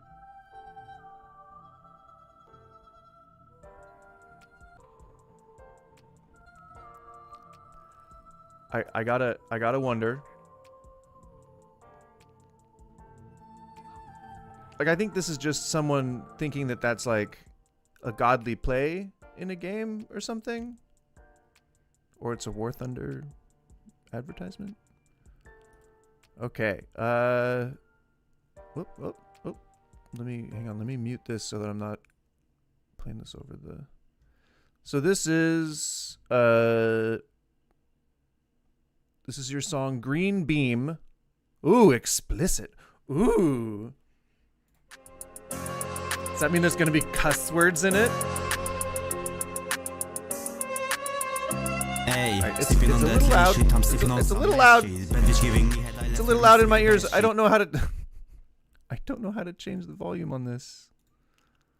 It's very loud in my ears. It's good so far. I don't know anything about trap music, so I'm just probably going to say it's good because I don't know any better. How do I turn down the freaking volume? Oh, here it is. Okay.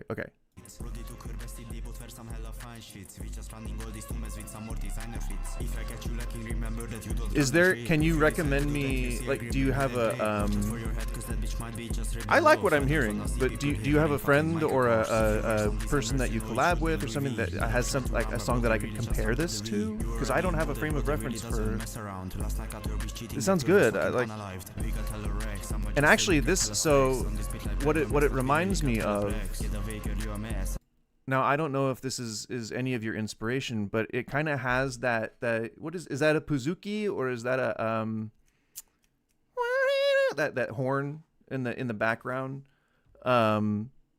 that's like traditional, it's like a really traditional hill music. Would you say that? Would you say hill music? Like folk, like folk music, like Balkan folk music. Anyway, well, whatever. The melody sounds good. I don't talk to a bitch like that. I don't talk to a bitch like that. I need myself some fun shit, man. We spin around the block, everyone just look us different, yeah. Is this, are you saying English words inside of Hungarian? I think I'm detecting that. Okay.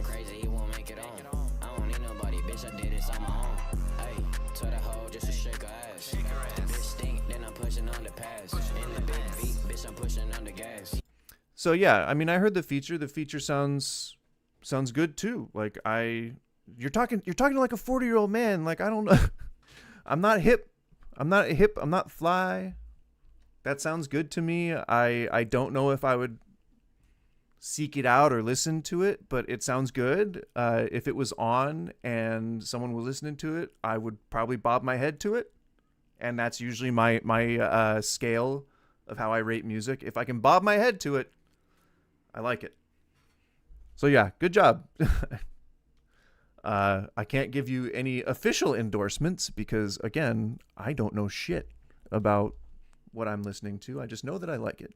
I know it sounds good to me, to my ears.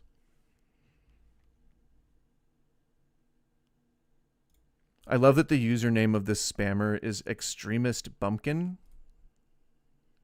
That is hilarious. You're banned, son. Extremist Bumpkin. Hilarious. But yeah, no, yeah, you're talented. If you're young, then you're crazy talented, and if you're older, then you're gonna reclaim that shit. Just like how Stella got her groove back. I don't think anybody remembers that movie. We'll just forget I said it. Oh yeah, 16. I mean, you're doing good. I would say that in my limited experience with that type of music, I only know really on the American side and really specifically on the Californian side, because that's where I grew up. I know that one of the things that people really value for new musicians, especially in the modern era, is like trying to come up with your own, like like your own loops. It's not like beats. Like a lot of people use packaged beats or like records or something. But I'm like, if you can come up with a unique melody, even just a series of blip bloops that really like makes you get that stank face where you're like, oh fuck, man. I think that's what people tend to look for. That's what gets on YouTube, and that's what gets all those millions of views on the shorts feed, you know? Like it's that like Kendrick Lamar, like that it's that kind of beat and that kind of like for that one song, the one really famous song, not like us, I think, whatever. That's why that was on YouTube for so long, because it's those little like the way the melody works with how he like kind of sings his words. What is that? I don't know the lyrics, but he's like like that was played billions of times on YouTube in just that sound clip. People used it for reels for months and months and months and months, and I would walk around humming that because I didn't know where it came from, because that was just some sample on somebody's short, you know. So that, I mean, what you have now sounds really good, and if you were able to pair it with something like that, like get a nice hook then fuck, man, be getting like millions of plays, you know. And you know, I'm not in a place to give advice, but if I was to try and give anybody advice for anything, I would just say stay consistent. If it's something you like doing, don't let people like make you stop. I mean, understand that reality exists and that you still have to function within reality. But if you got a good head on your shoulders, and I mean, that doesn't even need to be told to you. So, yeah, keep coming out with shit. And you know, if you like and follow me, I will continue to listen to stuff that you come out with. You know, when you got new stuff, just don't spam me with shit. But yeah, I'm down to listen to stuff. You know how it goes. This is a community. God damn it. Well, okay, I didn't mean to say that intensely. All right? I'm not angry. I'm just very passionate. I'm just very like, you know, hand signals. All right, we're turning this copyright music back on. Copyright-free music back on. The generic stuff. So yeah, this was just a meme.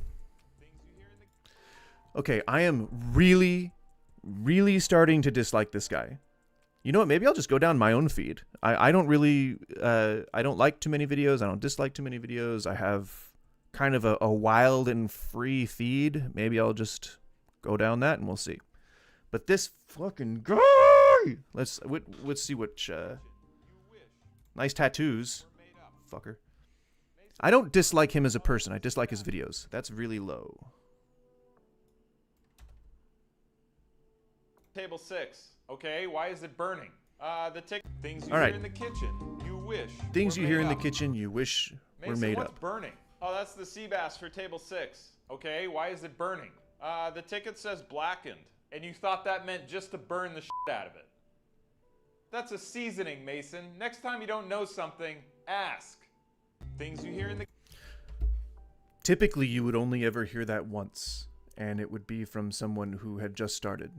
I think this type of commentary kind of like it paints employees, cooks, as like idiots or people that are not qualified to follow simple directions or to retain information, all for the sake of comedy.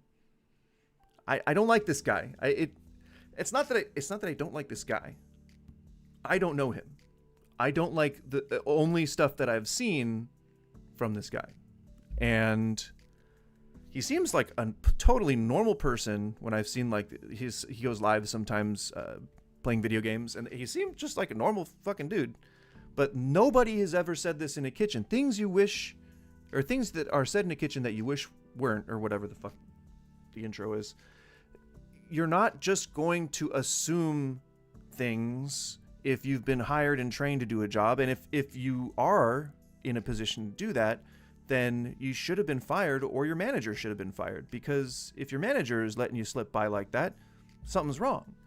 So this is a made-up scenario. These are all, every single one of his bullshit clips is a made-up scenario that never happens. And he goes full production on this. Full production. Like he has one where he does a lot of, I don't know if there is or is not an appropriate term for cross-dressing. If I am saying that incorrectly and it is in any way offensive, I apologize, but that's the word that I'm familiar with. He's not a trans woman, and he does not claim to have any identity other than what he presents as. So I'm going to assume that he's not trans, or that he's not a member of the LGBTQ community in outward appearance. But he wears a women's wig. It's usually dyed blue, which is a whole political commentary thing. And he loves to get into very skimpy dresses. Again, for the sake of comedy, we'll say for now. But it is insane the level of attention to detail that it would take to have a channel like this, and then to present scenarios that don't exist. And claimed to like be a chef, I think was something that was in his bio. I don't know. It rubs me the wrong way. I don't really like it. A friend of mine and I were discussing the idea. Can ask the flowers. I sit for hours telling all the I guess we bluebird. won't just look at my feed because that's disappointing. So yeah, I don't know. His stuff just really rubs me the wrong way. Let's keep talking about atheism. And if you're atheist, then that's another conversation. just keep your mind open. If you're atheist, keep your mind open. Because God is. Mine's always been open. Jesus Christ is indeed the Savior. But I can't prove that to you. Just call out to him. If you're Right. atheist and you're feeling down one day, you That's feel like the whole thing. helpless one day and you don't know what to do, just say, Jesus, if you're real, show You have to assume that all atheists are just depressed and down and don't know how to continue, but please move on. me something. Because a lot of people, they would follow him if they knew he was real. But he says he can't prove it. You say you But can't some prove people it. wouldn't. So if you're one of those people that wouldn't, then don't even waste your time commenting. I don't even know why you're watching this video. But if you would, Because- if you have an open heart for the truth, Because it's hashtag just call out atheist. to him. Say, Lord, just show me. If you're real, I'll follow you. And do that often. Because he might not show you the first time. Okay. Lord, if you're real, I'll follow you. He said to do it. I'm participating. I'm engaging. He said to do it. Lord, if you're real, I'll follow you. Hello? God? I'm not hearing anything. I'm open-minded. I'm listening. Can ask the flowers. I sit for hours. Why? No, it's And if like you're atheist, I have to like go back on that. I thought I could just oh, maybe it's like this. Shocking study. I think this is just an atheist thing.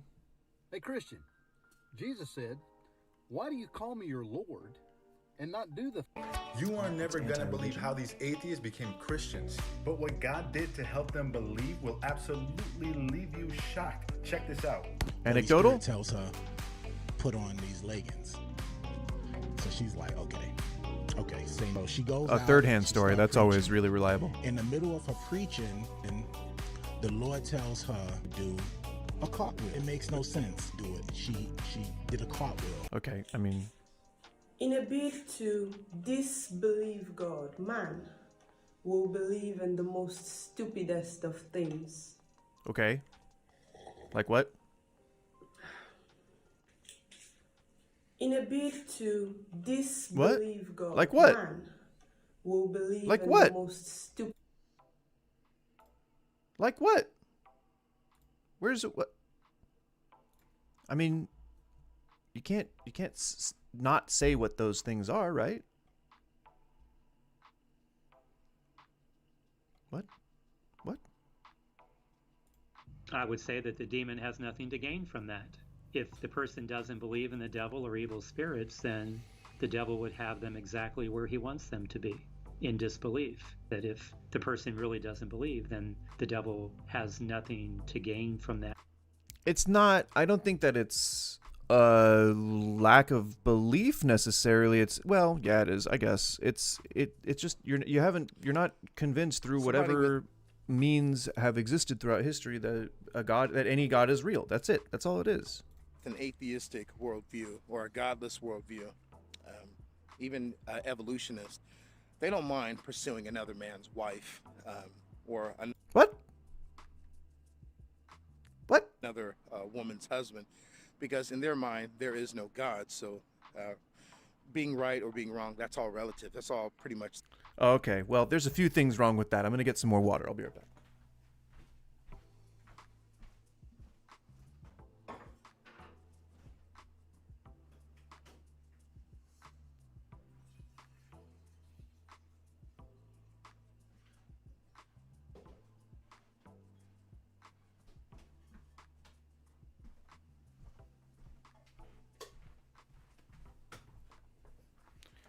All right, so first you have the morality argument, which is just pretty much bullshit, because we see and have seen people have spent their entire lives doing studies of social ousting in primate groups and even like groups like mustelids or pachyderms or God, what else? There's other societal groups that oust in the animal kingdom. And so it's just strange to assume that a book gave us morality, especially since we were around for thousands of years before that book ever existed.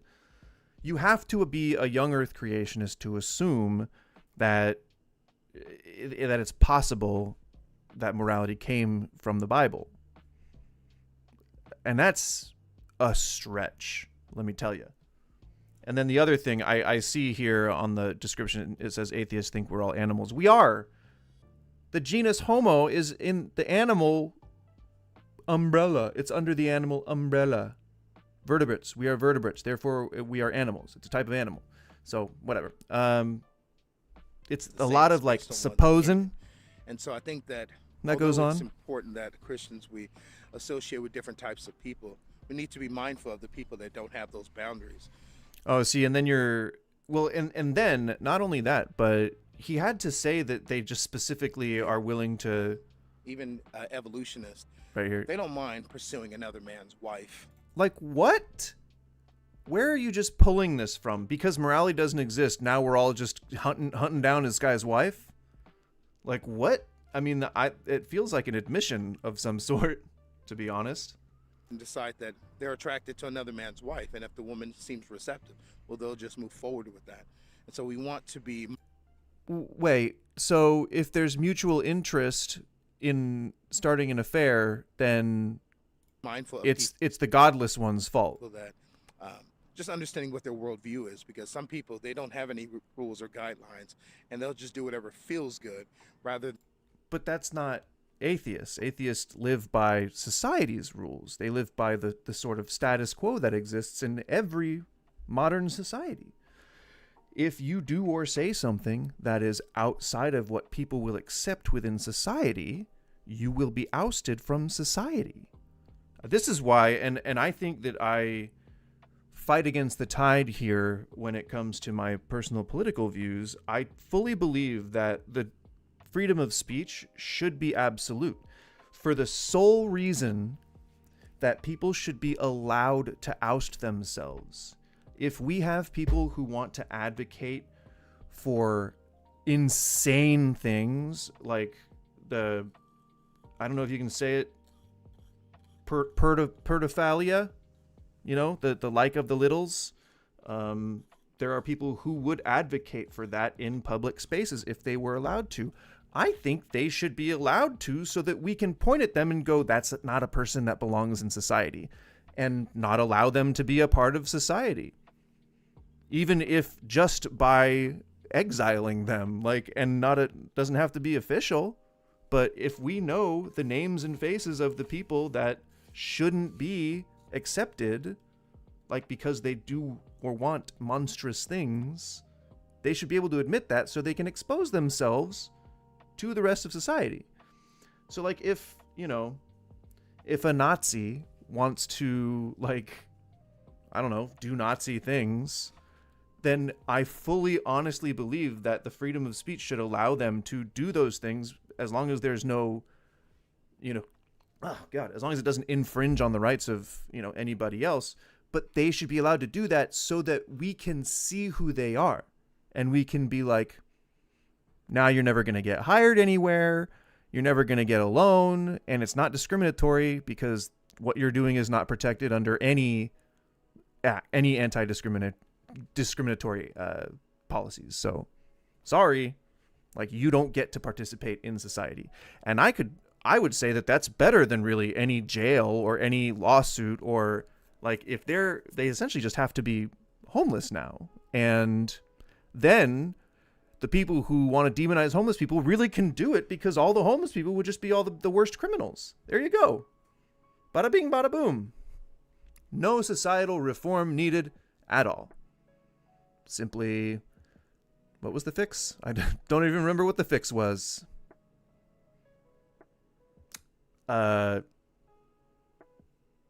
Simply make criminals homeless? Simply make criminals homeless. Oh no, it's the people with the worst ideas. Yeah. Nazis and pedos and stuff like that. Just make them out themselves so they can't participate in society. People will have their picture, like if they're in a public place, if they're like marching in the streets, people will have their picture. They'll have like the information about them, if whatever is appropriate, whatever they need. Maybe that's extreme, but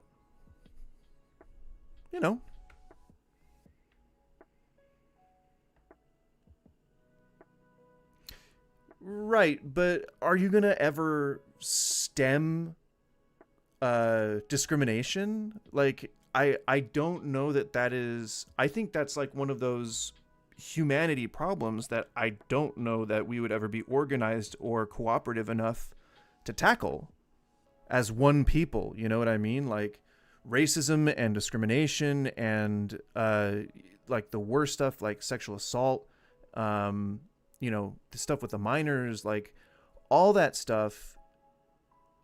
I think if there were,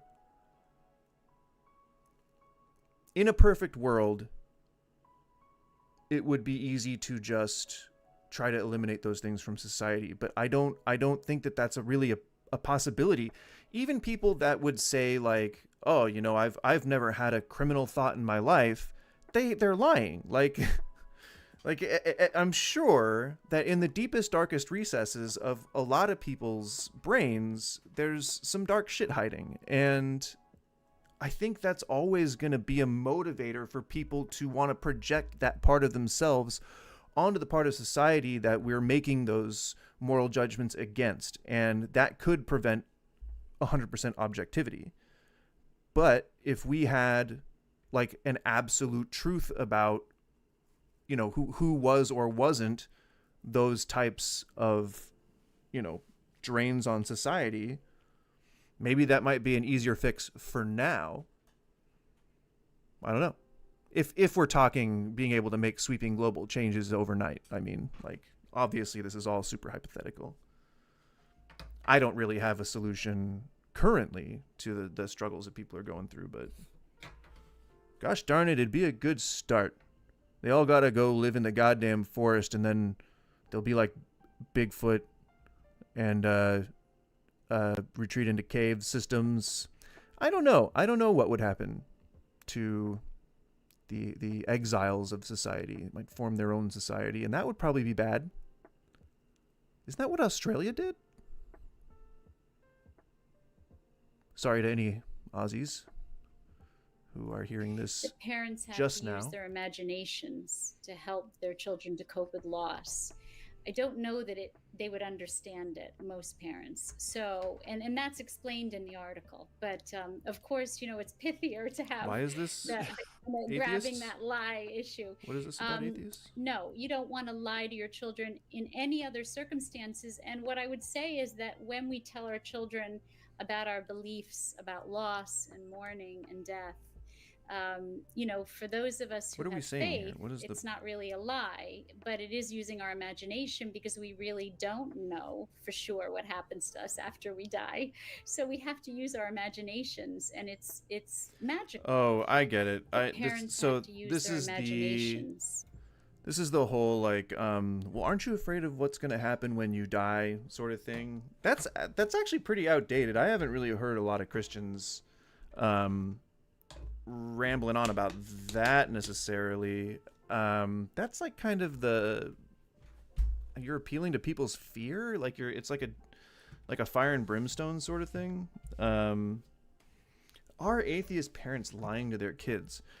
I don't really think that we necessarily we don't understand what happens when you die, let alone whether it's an organized, like, you're not in a waiting room, you're not in death's waiting room, you're not in purgatory, and you don't like walk through the gates of wherever you're going. Yeah, I mean, I think that as long as we're measured in our responses and we're trying to lean on our own personal experiences and that takes into account religious people who overall I'm not against, but I don't like their religions. If people choose to have, a religion and they're not monsters, then that's fine. But as long as we're using measured responses and leaning on our own, lived experiences and we're trying to be objective, then I think it's okay, like, to tell your kids the truth. Like, we don't necessarily know that heaven exists. We don't necessarily know that any afterlife exists, but some people find it comforting to wrap their loss in an explanation. And if that explanation works for you, then by all means, as long as you know the explanation behind that, as long as you know the reasoning behind that, then it's all good. I mean, I would try to tell a kid some approximation of that, but none of it's lying. You have to assume that there's an afterlife to assume that atheists are lying to their kids when they say that we don't know what happens when we die. So what is that? A presuppositional argument? Or what's the fallacy? There's a name for that fallacy, but I don't know. These are three things that you never knew about hell. One is okay, we're going to learn about hell. To heaven. The Bible says that the right? road that leads... Because if you apply the Jehovah's Witnesses, figures it's 144,000. Or if you're a subscriber to the Timothy LaHaye version, who wrote the Left Behind books, well, maybe he means hill. Maybe he's a Neurosis fan, and he believes that they're describing hell in their was it Comatose? In their one of their more recent albums. So there, maybe that was what it was. Maybe he's a Neurosis fan. You know? On the hill! If anybody is a fan of Neurosis, that's what they sound like. That wasn't meant to be shocking. That's what the guy's voice is like.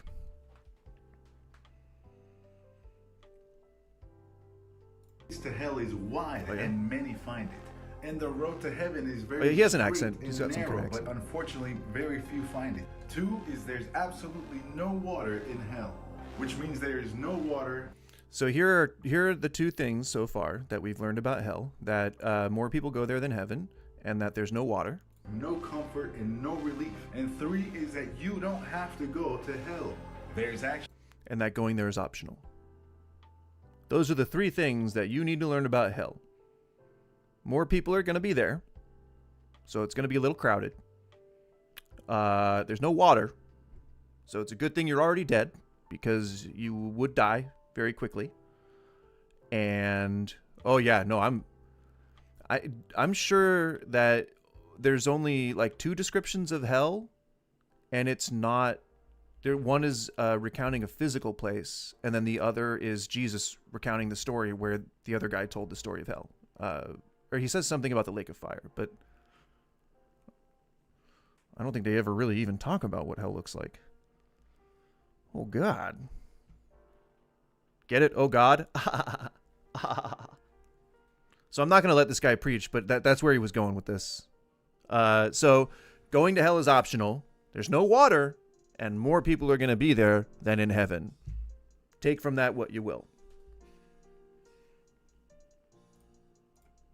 A woodpecker's tongue goes all the way around the back. Oh, this motherfucker. I mean, Vegas is, I would say, my personal Disneyland. And not even for the gambling. Bet you thought I was going to say because of the gambling. Not even. The thing that I love about Vegas is the fact that I can get all the best food from around the world in like a 6-mile radius. So, like, I can get some of the best sushi in the fucking country in a strip mall in Vegas. I can get a banh mi that is better than anything I'd get in Vietnam right down the street. And if I really want to get glitzy and just dump a bunch of money down the toilet, I can go to Scarpetto. I can go to the French Laundry, whatever the version is in Vegas. I can go to the... any of Scott Conant's restaurants, any of Thomas Keller's restaurants, any of the, the big fucking whatever, the over sensationalized bullshit. But all that's delicious, and I am down to go to Vegas. If anyone ever mentions food, I'm like, let's do it. Let's do it. Let's go. Let's go. I'll drive. I drove there once, and it was okay. But but I don't know if I'd want to drive there again. There was not a lot to see from Southern California to Vegas in the desert. And we got pulled over for speeding when we were only going like 6 miles above the speed limit. So I there's some trauma attached to that. Oh, hell no, I wouldn't want to live there. Holy fuck. No, sir. That is where people go when they are tired of the Arizona jade turquoise trade. That is where people from the Southern California desert go when they come up in the world. That is where Bakersfieldians go to die. That is where, Vegas, living in Vegas would be, I can't think of anything worse. That would be like living in hell. That would be like, yeah, like how you described before. Yeah, living there would be exactly like living in hell. All the best stuff in the world mixed with the worst environment in the world. Good accuracy on the depiction. Opinion. So Kent Hovind, if you don't know who Kent Hovind is, yeah, that's the other thing I fucking love about Vegas is that if you wanted to, you could go down the whole strip and walk outside maybe once. It's so cool. Like everything's so connected that you could just be like, oh, it's so fucking hot out here. And then you walk inside and you're like, oh, and then you're walking around with like a yard-long slushy drink or drinking out of the ass of a golden bull or whatever. That's some religious imagery right there. I was about to take a drink out of this. I wouldn't have been able to, but I was about to. I thought that was my mug with my water in it. I have 3 of these things. I love them so much. If you ever need a mug and a personal defense device, get a Uline, whatever this is, Yeti thing. It's like maybe 2 or 3 pounds empty, and it's triple wall steel, so it is heavy as a mug, which is hilarious because it's a little play on words there. It's heavy, and if you've got it full, like my wife walks to work, I am not afraid for my wife because she walks to work in the dark sometimes, and she has you didn't see that. And she has full of hot boiling tea in the morning. So I'm not worried for her. If anyone ever tries to come near her while she's wielding that thing, they're done for. 3rd degree burns on the face or being pummeled into next Tuesday. So yeah, I love him. So Kent Hovind, if you don't know who Kent Hovind is an asshole. Just kind of all around asshole.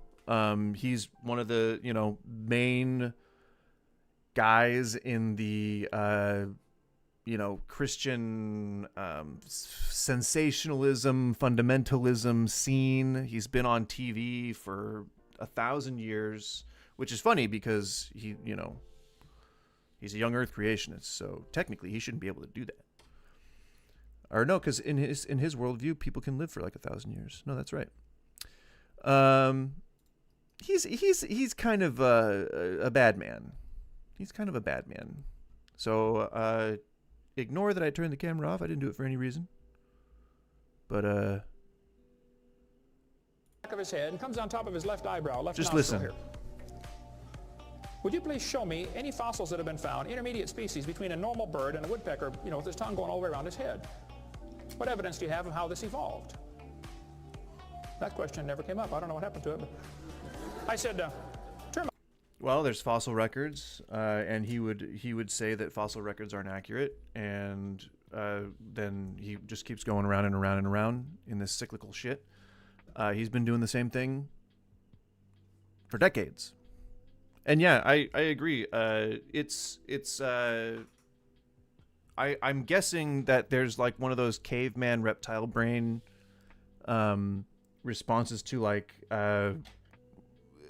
like, you know how in the morning it's like typically colder. There's the cycle of dusk and dawn. Like maybe dawn has like it triggers some primordial thing in our brains when we start to perceive daylight. You know, like because you know as people's sleep schedules get all messed up when they're like in a room that doesn't have any windows or anything like that. You know, there's got to be some portion of that to it, circadian rhythm and whatnot. So yeah, maybe the desire for that warming feeling is like just a result of our, I don't know, our reptile brains, you know? Termites chew on wood and they swallow it, but termites can't digest it. It goes into their stomach, and there's little tiny critters in their intestines that actually digest the cellulose. Now, those little critters can't live without the termite, and those termites can't live without those critters.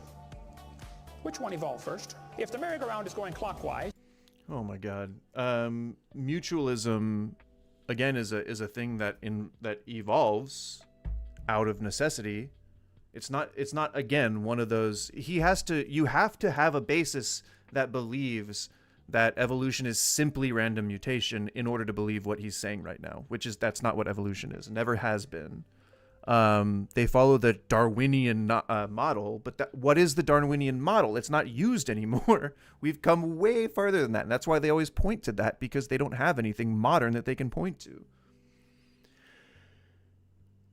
Asking why they thought those concepts were mutually exclusive.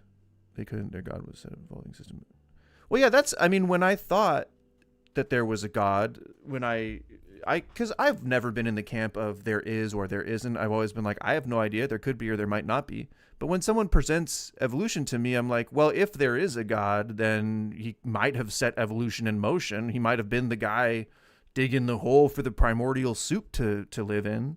Or he could be a friggin' alien that has like a button that says evolve planet, you know, like if we're going to believe that Sky Daddy exists, then we can believe pretty much anything we want, right? Like, and I think if people are open enough to that, like they're open enough to that kind of discussion, then they're not bad people, you know, like people can be misled and they can still be good people.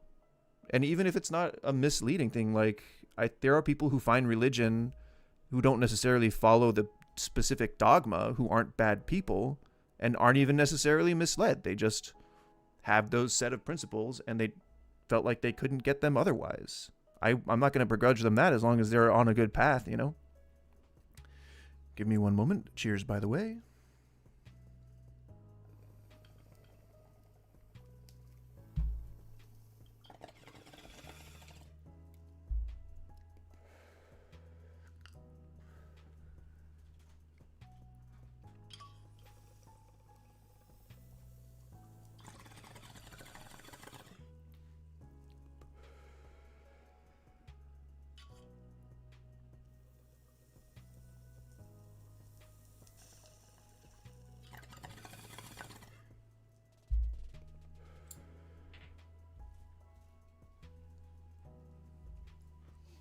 So yeah, Ken Hovind just kind of like bad man. He also keeps getting banned off of YouTube because he specifically goes after like not necessarily smaller creators, but he goes after specific creators and like encourages people to convert them or whatever veiled term he uses. But he's trying to get people to bully other people, which is not cool. And that contributes to him being a bad guy. I'm in this conservative town today out in my travels in Michigan, and there's these religious people, they're arguing and stuff, and then all of a sudden If atheists have their way, high school wrestlers in one Alabama town will go without food or water. Someone in Etowah County, Alabama complained after learning wrestling coaches at Southside High School and Rainbow Middle School sent letters to local churches asking them to... Hold on, let me see. We know our churches play a vital role in this community. We are looking for some area churches to connect with our Southside wrestling team in a very tangible way. During our wrestling season, we supply our wrestlers with water and granola bars. We are asking local churches to consider donating 6 cases of water, yada yada. Okay, this is like just a community outreach. Asking for snacks, donations, talking about how involved they are. That's going to be a great season.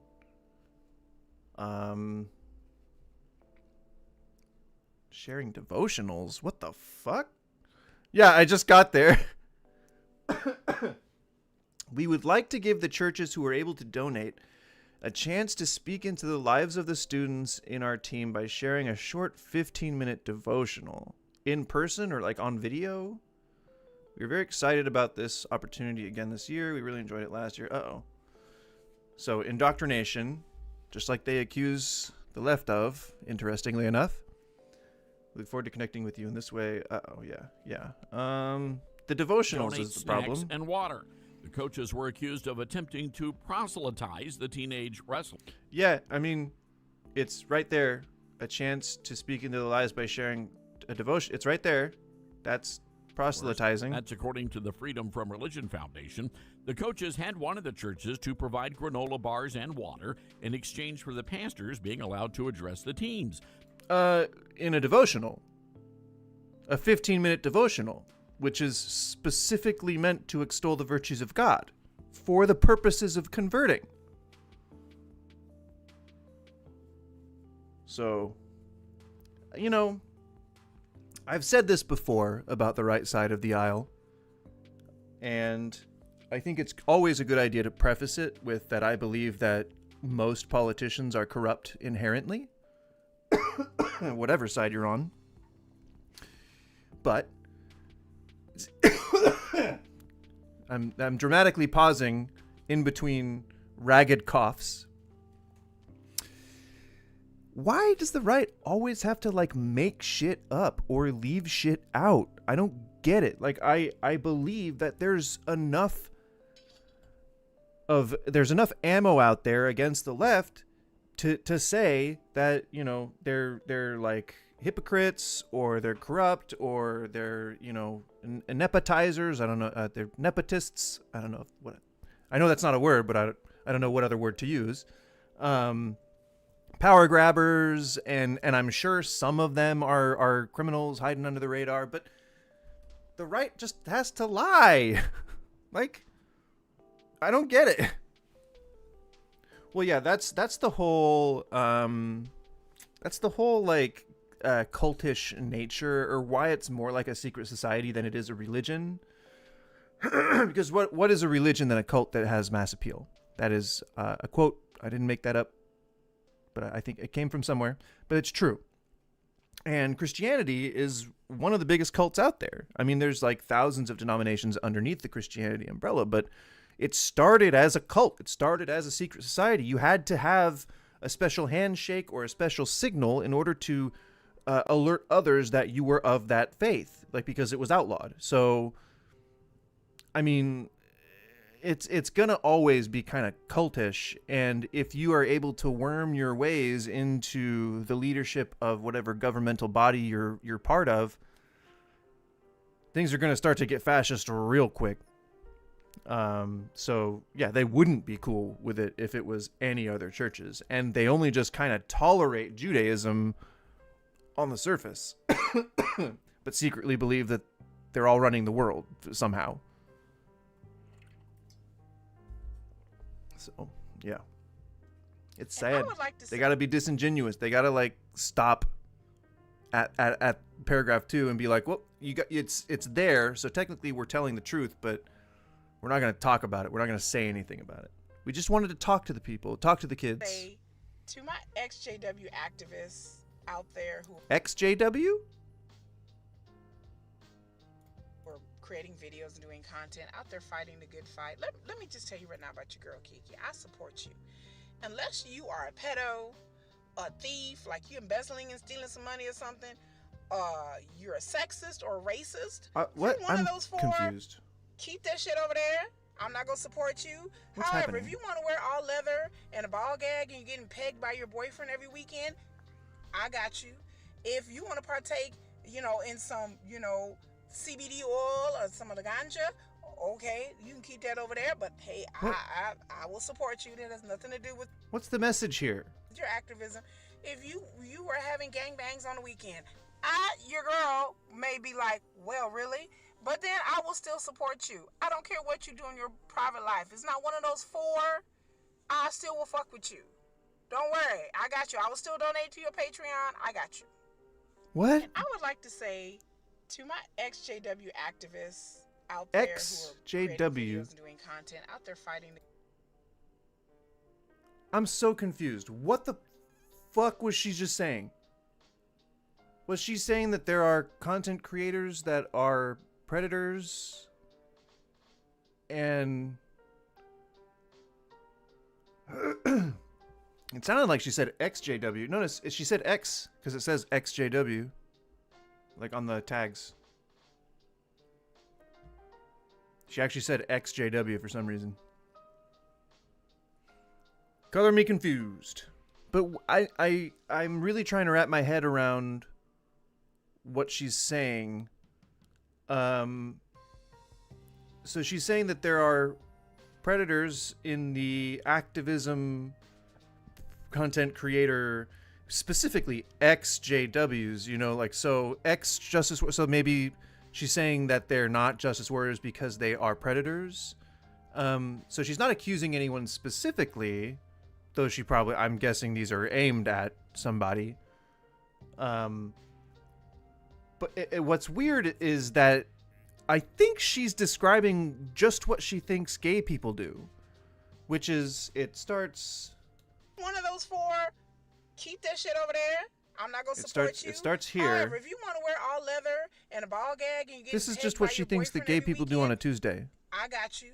If you want to partake, you know, in some, you know, So CBD you're oil or some getting all leather on, putting on a ball gag, keep that over there, but getting stoned as hell, I will support and you. then It has nothing to do with your doing a activism. gangbang If you were having gangbangs on the weekend, your girl on the weekend. may be like, well, really? Sorry, so gangbang is too much for a I will still weeknight. support you. I don't care what you do in your private life. It's not one of those 4. So, not a lot of people were alive during the era where people were trying to get gay people to not be lynched anymore. This was like the 70s, and which is disturbingly recent. Though I'm sure that hate killings have continued since then. I just don't know the specific numbers. But there was an argument that used to come up when people would ask about the gay menace or the gay epidemic, or, you know, when, just like how people talk about trans people now, like, all of a sudden there's so many gay people. People must, the water must be turning the frogs gay people. You know, all that stuff. It was the same thing for gay people back then. And what she's saying is a very common argument that was used back then, which is, you know, I just don't approve of that lifestyle. As long as, you know, whatever you're doing, as long as you can do it in the privacy of your own home, I just don't want to see it in the street. And it's you know, just as shitty now, which I wonder who she's talking about. If I knew it, I could follow the saga. You know, maybe there's a response. But yeah, I don't know.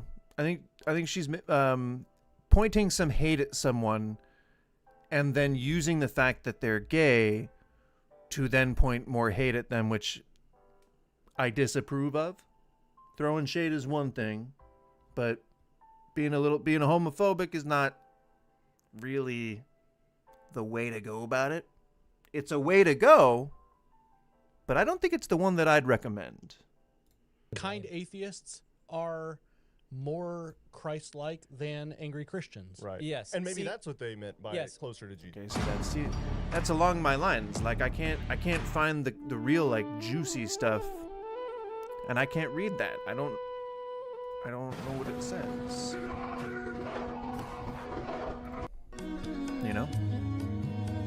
I can't read that. And that is a language that I don't know. I have a question. Yes. What do you guys say about the creation of the universe? We believe God created the universe. It's an intelligent design. We believe it's a coincidence. We believe in hard facts backed by science. So the atheists believe that the universe was created at random, without a creator. Yes. No. No. Chaos is not random. It's the most logical mindset. We don't believe in a God we can't see. So you only believe in something that can be proved by scientific fact? That's right. That's interesting. What do the believers say? We also believe in facts backed by science. What? What do you mean? We believe science confirms the creator. Wait, how? How? Through science and logic. Just like the atheists believe, this universe is a complex work of art. We also agree. However, What? we believe that if there is an art, there must be an... So the literal answer was through facts and logic?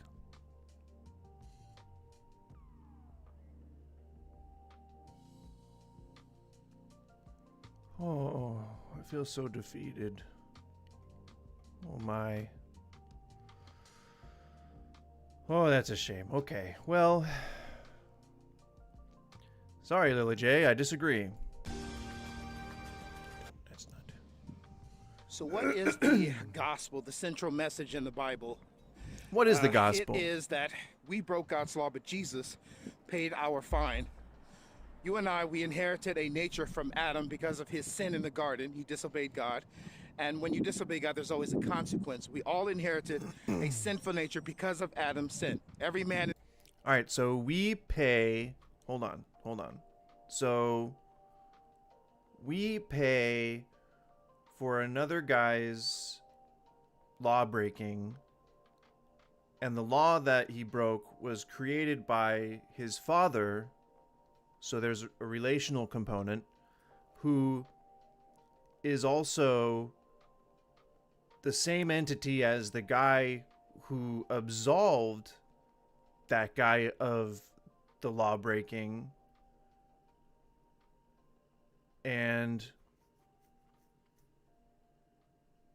But we are still marked with that. And every woman inherited it. We come into this world at enmity with God. We hate God. A lot of us, we either pretend that there's no God, or we will create a false God in our minds. I'm gonna go out on a limb and say that most people, atheists included, have no opinion of God in the first place, or just that, like, hate is such a strong word. I mean, there are people who deconstructed that were disillusioned by their faith. There are people who, I guess maybe through trauma or unresolved issues haven't confronted and made peace with whatever their problems are with their religion. So maybe they might hate God or dislike or be angry or whatever. But I mean, he says we all hate God. I have no emotional feelings towards something that I don't believe in. Like, that's a weird assertion. Just to appease ourselves so we can do whatever we want. And what happens is that we... All right, this guy has, I think, now used 2 shorts to talk about how if we didn't have morals, we'd just be doing whatever the hell we wanted. I think these are a bit of a self-report. He's being oddly, I don't know. He's saying that we could cheat, like we could just go and grab some dude's like wife, and he's like, I'm a Christian, I'm not gonna do that, but like I could, if I wasn't a Christian, if I didn't have these morals, I'd be like, I could do it. So I mean, it's scary, a little concerning. I would maybe check out the rest of his videos if I was the investigative sort, because that's a little scary. Yeah. Sigmund Freud, he had a theory that women are jealous because they don't have a penis. Anytime he met a woman who had problems with her husband, he explained the reason why you really have an argument what he with your thinks husband penis is envy because is? you are jealous that you don't have a penis. I'm sorry. Is he just misunderstanding like 500 years of psychological study? Does he think that that's penis envy? because he just like saw the words penis envy and like maybe Googled it for 2 seconds, but then just couldn't like wrap his head around it, and then put the words penis and envy together, and that's like what now how he understands it. I really hope that's not the case. Theory, the penis envy theory in psychology. Oh, okay. Yep. It was penis envy. He thought he was defining penis envy. Man. Well, I mean, these say proof, okay? It says it right here. It says proof that Darwinian evolution is pseudoscience, okay? And it's because atheists believe that women are jealous that they don't have a penis.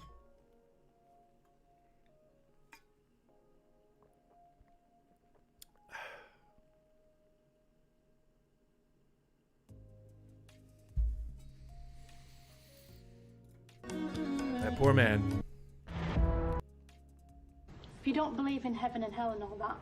Oh, I love her so much. She is so funny. Philosophers years and years ago that common Atheists, you may not like this. All right, let's see if I don't like this. Years and years ago that commonly debated one another. Starting with one being no Christian, opinion the other either one way. being atheist. It is said that on the deathbed of the atheist, he said, "My life now is like an autumn leaf. It falls to the ground, it crumbles, and it is no more." The Christian on his deathbed Poetic. said, "My light, my light, my light is being put out because the sun is rising. The sun is rising." Oh, I want you to see eternity. I want you to see that what you see is not real. What is real? What God hath said. What God has promised. What God So he's saying this on his has deathbed? done in Christ. That is real.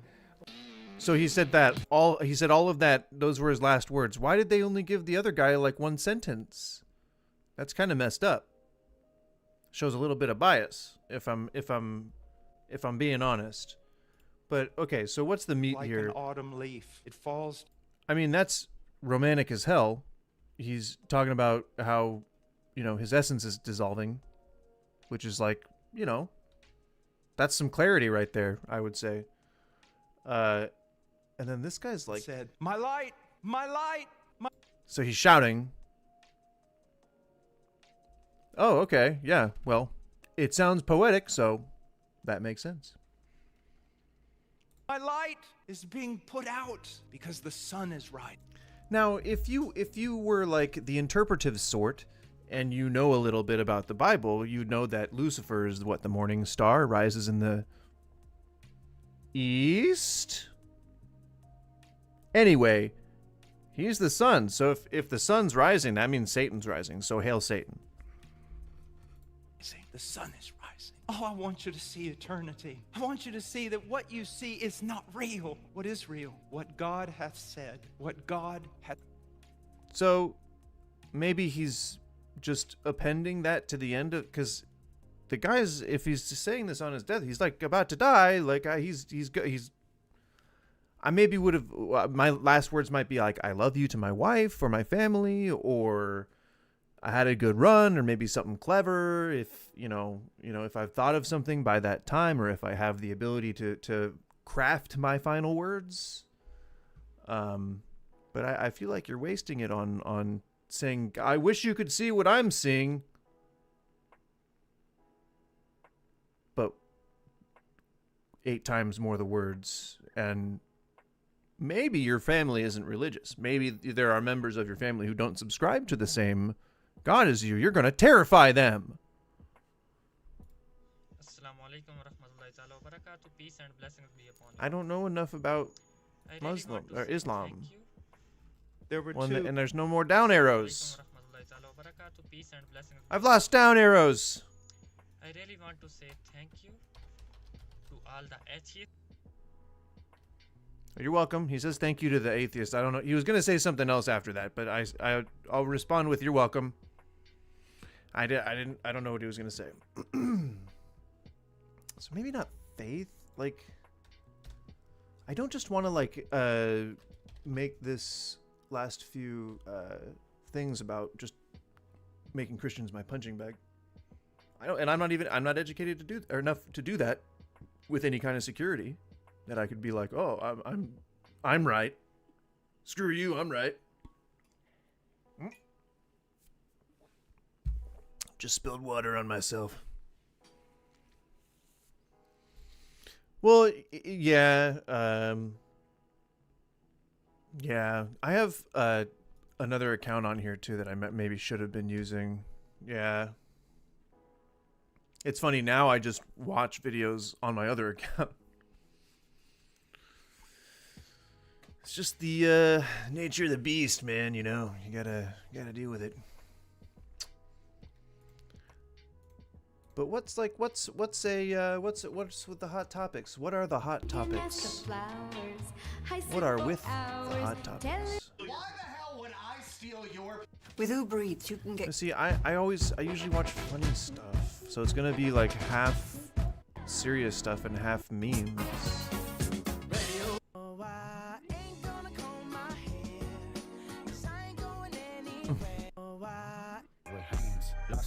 See what I mean? Like, don't start with the family stuff. Like your I don't have a lot of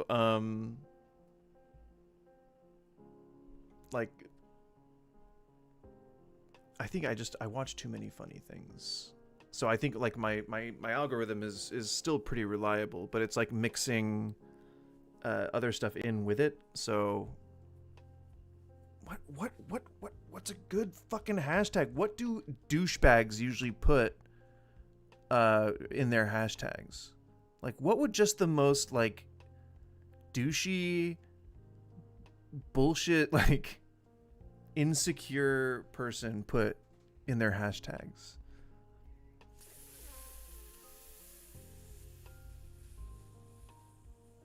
Yeah, I mean, I like to have a variety. I'm ADHD and I like to have variety in my life, and I pledge to myself that I would only ever stream what I like to do. And so I have a bunch of playlists, and then I also have a second channel with a bunch of other stuff on it too. So it's like I'm just all over the damn place. There was a Harvard fight.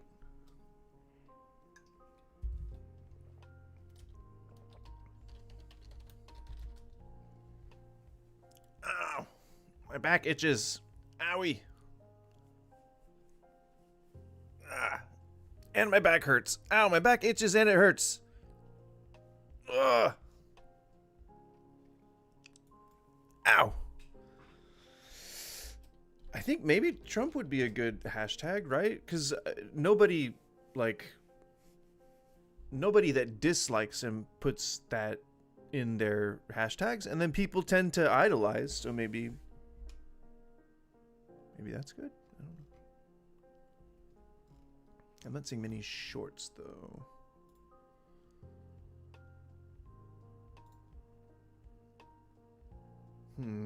Why does the search do this occasionally, you know? Why does the search do this? I don't want to watch like news stories. All right, so that was a dud. That search was a dud. I think MAGA was good. I think MAGA was returning results.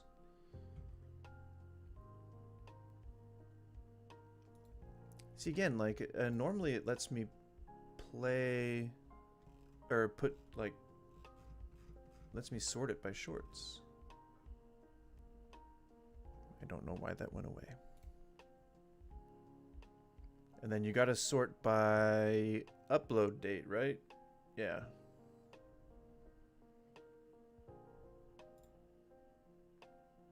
Okay, yeah. Okay, that works. That works. We're good. Genocide video. Nobody likes Kristi Noem. She's the one that killed a puppy, right?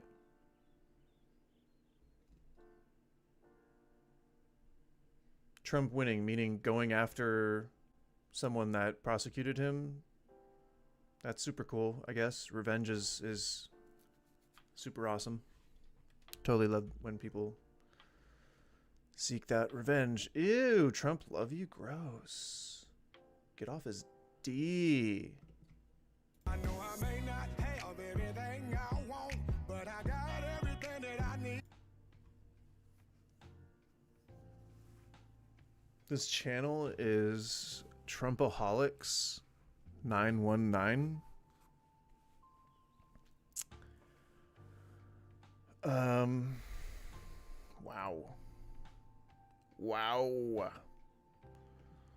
This was 5 hours ago. His name's Hammerman. Promoting the success of President Trump as he makes America great again. And he's got nearly 500 subscribers. I just cracked 100.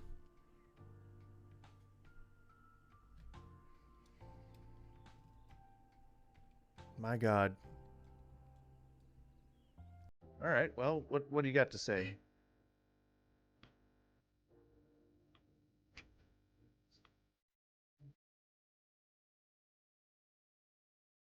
Is this just a series of pictures?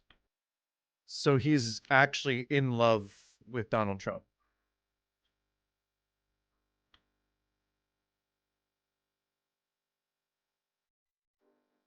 So, I mean, this really kind of highlights a problem.